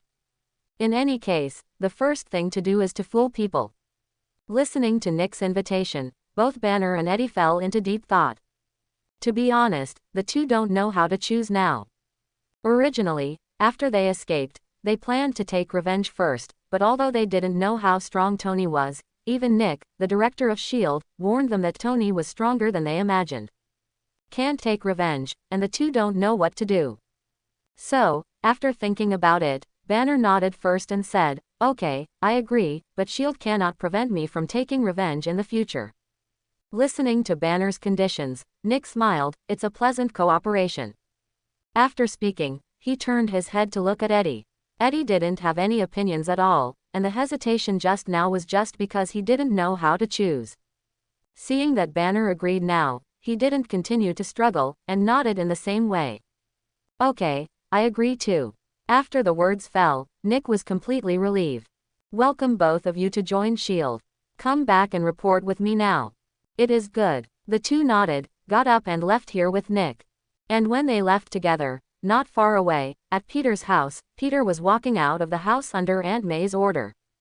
When passing the intersection, Peter just saw Banner and Eddie following Nick. Banner, Peter didn't see it, didn't know it, but Eddie, he sensed the venom sleeping in his body. The symbiote in his body was originally split from the venom. It's okay to be far away, but as long as they get close, they will sense each other. At that moment, Peter stopped and looked directly at Eddie, his eyes full of suspicion.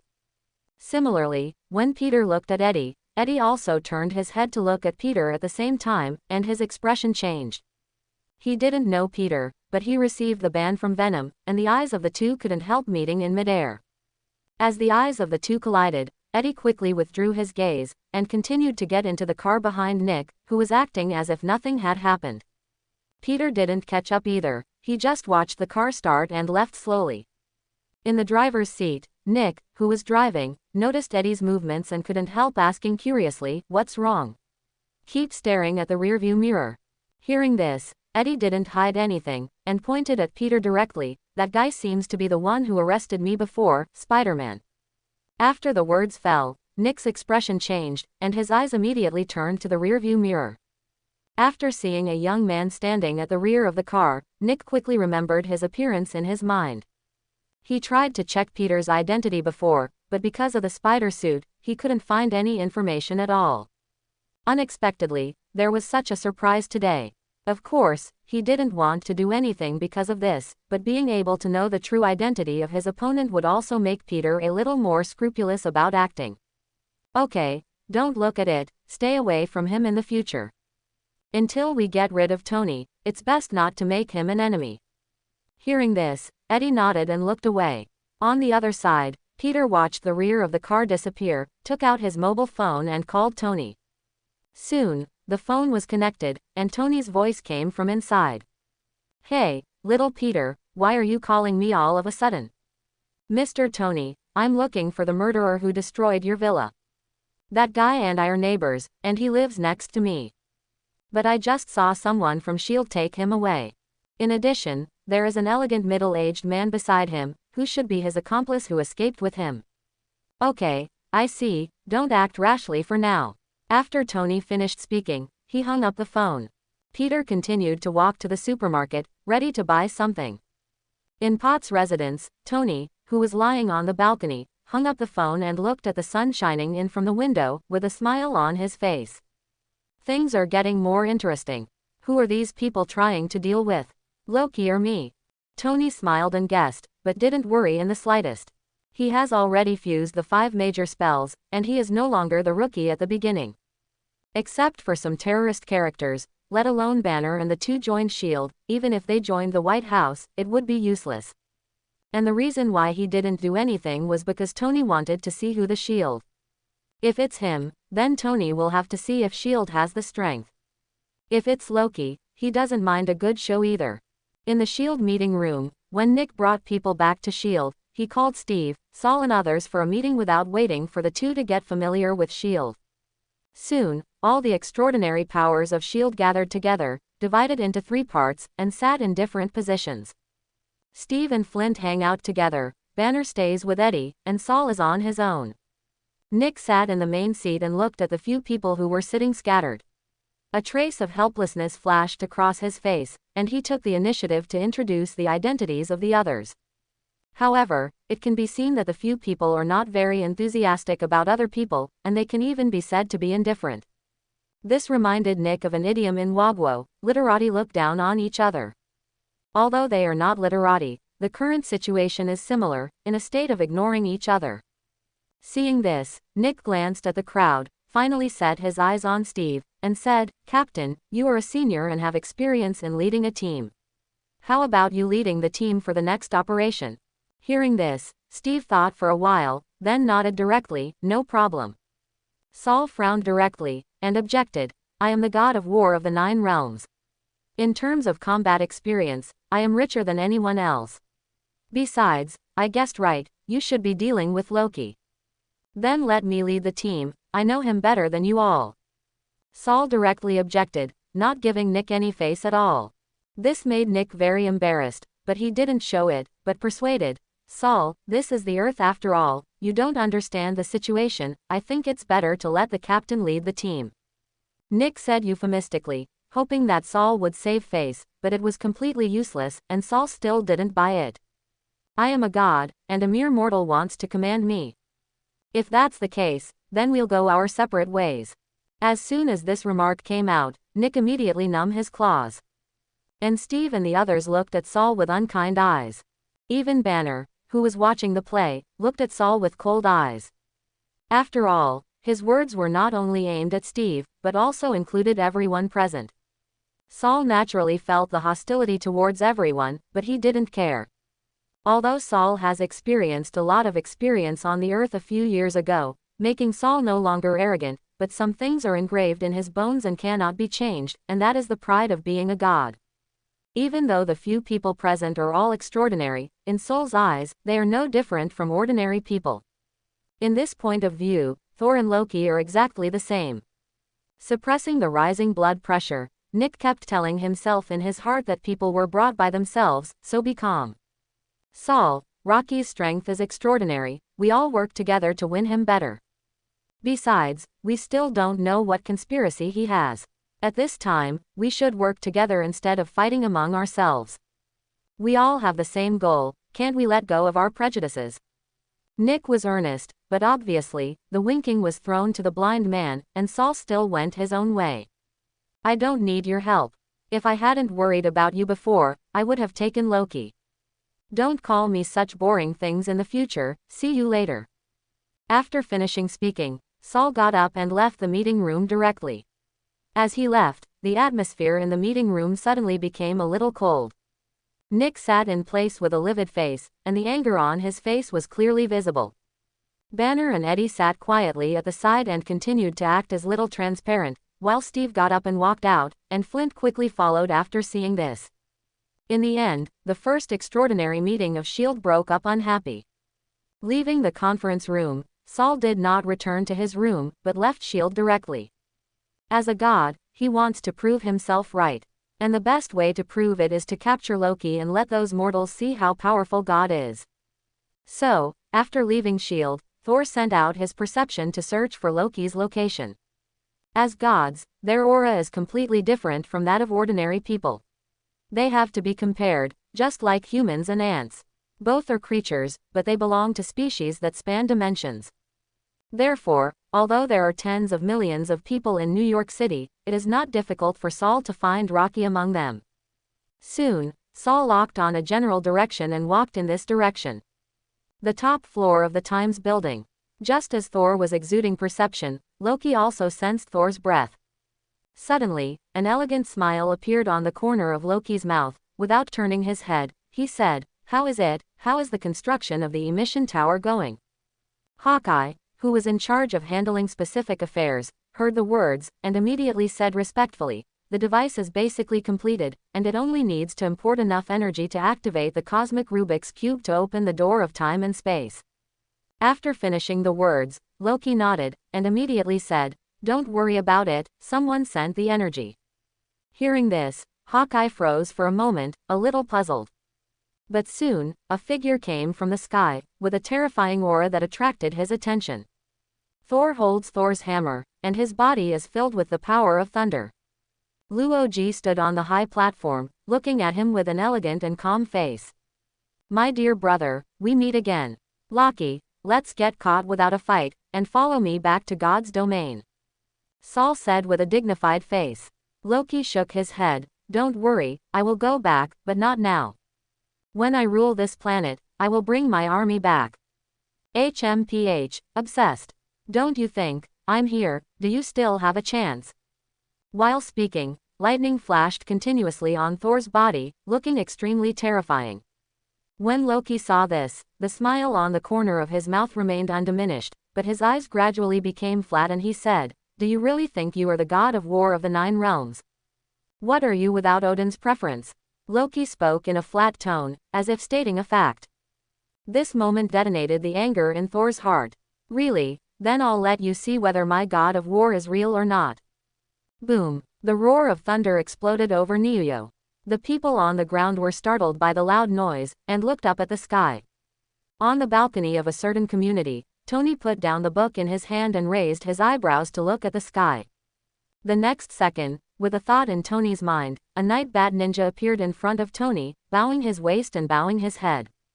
Seeing this, Tony stepped forward and walked up directly, and the night bat ninja immediately flew into the sky with Tony on his back.